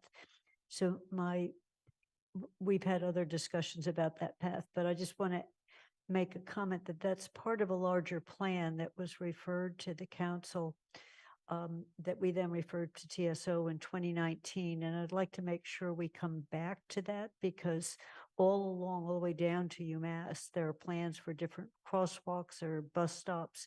And so that we get a chance to take a look at that. Mandy's questions about this is the public way. And in conjunction, be asking the question, how much, if there's a cost, how much you must be paying? Because this little stretch of sidewalk that was put in only goes so far, and it didn't repair the sidewalks that are actually falling apart. It removed a sidewalk. So it's just a question of setting our priorities as we look forward on that whole stretch of road. So I just want to make sure it gets back on the agenda. And I understand why it wasn't. TSO has had a lot of other things bouncing it around, but before more work gets done on a plan that we have not yet discussed, I'd like to make sure that happens. Okay. Dorothy? I have a question and then a comment on different topics. Question is on Community Responders Department going to the special program at the Kennedy School of Government at Harvard. I'd like the town manager to explain a little bit more about that. And then I have a comment on the intersection at Amity. So it's called the Governance Performance Lab, which is out of the Kennedy School. We tried to get in last year and we weren't successful. We did get accepted this year. It's not going anywhere. What it is they assign someone to work with our implementation team. They work with a number of cities and towns, actually all cities throughout the country, to do this same kind of work. And they set up sort of interest groups. Like there's a group of just talking about dispatch issues. There's complex. These are all very complex things. They'll be talking about staffing issues, about what kinds of calls are people responding to. They basically create an online forum that people get together on I think it's every month that they come together. And then if you're accepted to the program, they will assign one of their staff to work with you. They have a number of other communities, and it just sort of is a thought partner at the Kennedy School who can help guide us. So that's how we got admitted into that, and so we're really pleased to have done that. It doesn't require anyone to go to Cambridge or anything like that. That sounds very nice. I have a question. This is on page 9. The installation of rectangular rapid flashing beacons, RRFBs, at the following intersections. And yes, we are very grateful on Amity that we have been included in the list. But at a meeting I went to today, a resident of one side of Lincoln talked about crossing the street, and it is still fraught because yes, the beacons helped, and one car on one side stopped, but the car on the other side just sailed right through the intersection while the other car was stopped. So we're wondering, can we have there's a hill which really obscures some of the driver's vision. They don't really know what's coming ahead. Can we have like warning things on either side to give the drivers a little more notice that they may have to stop soon? Because it's still, and this was a grown-up, not a child, it still did not feel safe. And it's yet a very major, I mean, people on both sides of that street know each other and are want to cross all the time.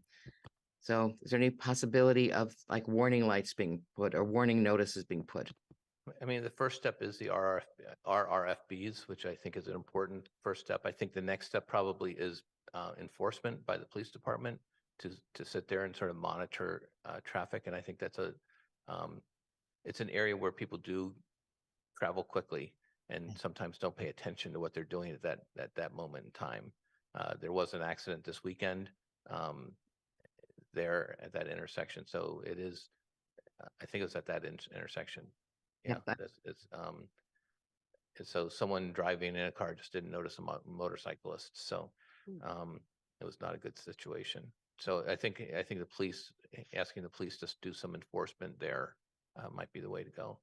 Well, people are grateful for the movement towards safety at that area, and they are still very grateful for the light at the bottom of Amity Street at University Drive that tells you what you're doing, how many miles an hour you're going, because it does help. It helps me when I check my speed. So thank you. Pat? Yes, and I do want to thank you for your work, Paul, but I also want to talk about the DPW. I went there this last Friday and really toured the building, and I was appalled by the condition of the building. And we talk about there being $100,000 in emergency money, and that's not enough. I don't know if the building can be saved, but here's my real issue. Talking to the employees, the men and women who work there, they are really feeling forgotten. And one of the things they asked for was some kind of timeline. Now, it's very easy for us to have a timeline. We have it swung out 5 years. I think that they're looking for something more detailed, and it might be helpful to, say, okay, we did this, but it's a very intense situation in some ways, and I support the fire department, but this may be more dire. Yeah, I think you're absolutely right on that. It is in a very, very poor condition. The fire department's gotten more attention, but I think, they both are needed. We're not going to judge one over the other. We did have the building commissioner or staff review the building. I think they may have been there on Friday as well. I'm not sure if you cross paths with them or not. And you're absolutely right. The $100,000 is not going to go very far. So we are, even as of today, looking at different options available to us to address the situation. Saving the building is probably not going to be an option. We really need to do something else. the information as it develops, I think would be extraordinarily helpful for people who are really feeling like nobody's paying attention. Yeah. And I think you are, so I want them to know that. No, yeah, that's really good advice. Thank you. Anika? Gosh, I'm sorry, being the mute button this evening. I did want to respond to Kathy and share that the North Pleasant Street plant is coming to TSO. So it will be, you'll see it on an upcoming agenda. And then also to Mrs. Pam's point, I did see the accident on Thursday there at Amity. It seemed very apparent that the driver had no chance to even see the motorcycle even coming. So that was a very scary sight. Anna? Thank you. I wanted to add one thing here, or two things actually. The first is talking about Amity and speeding reminded me that the other thing that TSO is going to be taking up soon is discussion of safety zones. And this is something that had been on the radar for a while. I think, Anika, can we confirm we're talking about that on Thursday? Thank you. So on Thursday, we're going to be discussing safety zones. If folks had remembered back, this is something that actually had been referred to TSO and it was a carryover item. But this is where it would allow us to set certain speed limits in front of things like schools that aren't currently marked. So if you're interested in joining and listening to TSO's discussion on that, come on Thursday. I'll be there on the right day. And then the other thing I wanted to just mention about DPW is, again, this is more of just kind of a carry on or carry over here, is that on the 13th, there's a hearing regarding a bill that would create municipal and public safety building authorities, similar to what we have for the Jones Library, for the libraries and for the schools. And you can, I know that we've authorized Lynn to provide some testimony here, but we also as individual counselors can offer our own testimony and encourage our constituents to do so as well. So my time sensitive notice here is that you have to sign up if you want to provide testimony virtually or in person by midnight tonight, but you also can email in your testimony. And there's emails available on the House webpage, and I'm happy to share those out in whatever way I can do with folks. But just as a note, as an avenue for supporting our DPW building in the future. Possibly, maybe. I'm going to comment more on that later, but Jennifer, go ahead. Yeah, thank you for that, Anna. But just, echoing what Pat said, because I also, with a couple of other counselors, visited DPW in the rain a couple of weeks ago. I had a chance to talk to Paul about it a little after, but it is, I don't know how they may wait one more day. So, and it feels like the town is very exposed. So just whatever we can do to get something very soon. Shalini? Yeah, continuing with the theme of capital projects. Paul, can you remind me when the town council is going to receive the cost estimate and risk analysis for the library project? So again, losing Sean was I think we were supposed to be doing it in the next month or two. So we want to update that. I'm not exactly, I've not talked with the council president about when exactly that will be ready for presentation to the council. It's just going to be one of those things that the existing staff have to pull together. So I don't have a date for you, but we know that we need to bring something back to the council at least this calendar year. And also, I'm not clear, was the plan B alternative only gonna be pursued if we don't go ahead with the project, or was that something the town was gonna undertake anyways? For the library? Yeah. So it's not a plan B. So it's not like one or the other. It's knowing what we would have to do if the current project stops for any reason. So it wasn't like, oh, now we make a choice between plan A or plan B. That's not the intent of this, of the work that they've done. They've done the preliminary work to sort of assess things. They haven't gotten into a lot of detail until we know more directly where the council's going to go on this. Okay, thank you. Are there any other questions of the town manager? I'm I just sorry, wanted to make Dana? a quick note.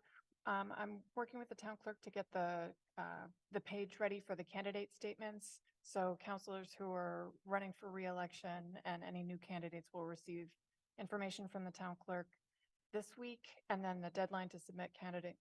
And then they'll get an official email from the town clerk the day after nomination papers are due. And the deadline is the same date as the withdrawal deadline.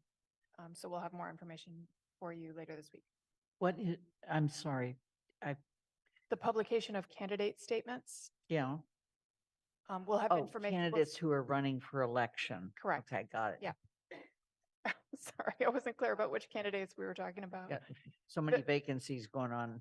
with Yeah, so candidates. this is for the town election. Okay. We'll have candidate statement information ready later this week, and then Sue will send out an official email the day after nomination papers are due with instructions and so forth. Thank you. Are there any other questions of the town manager or any other comments?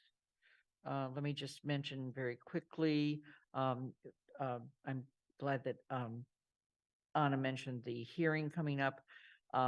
This is a hearing on Senate 1489 and House 3802.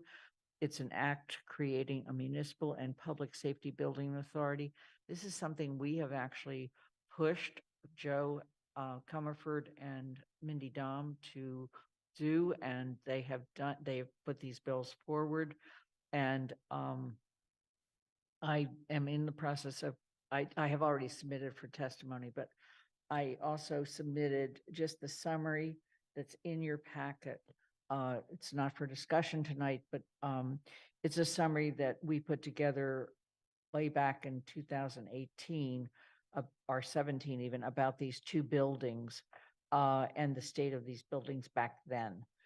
So it's not even a current one, because there was an opportunity in submitting to provide testimony to also submit pictures of buildings and statements of condition.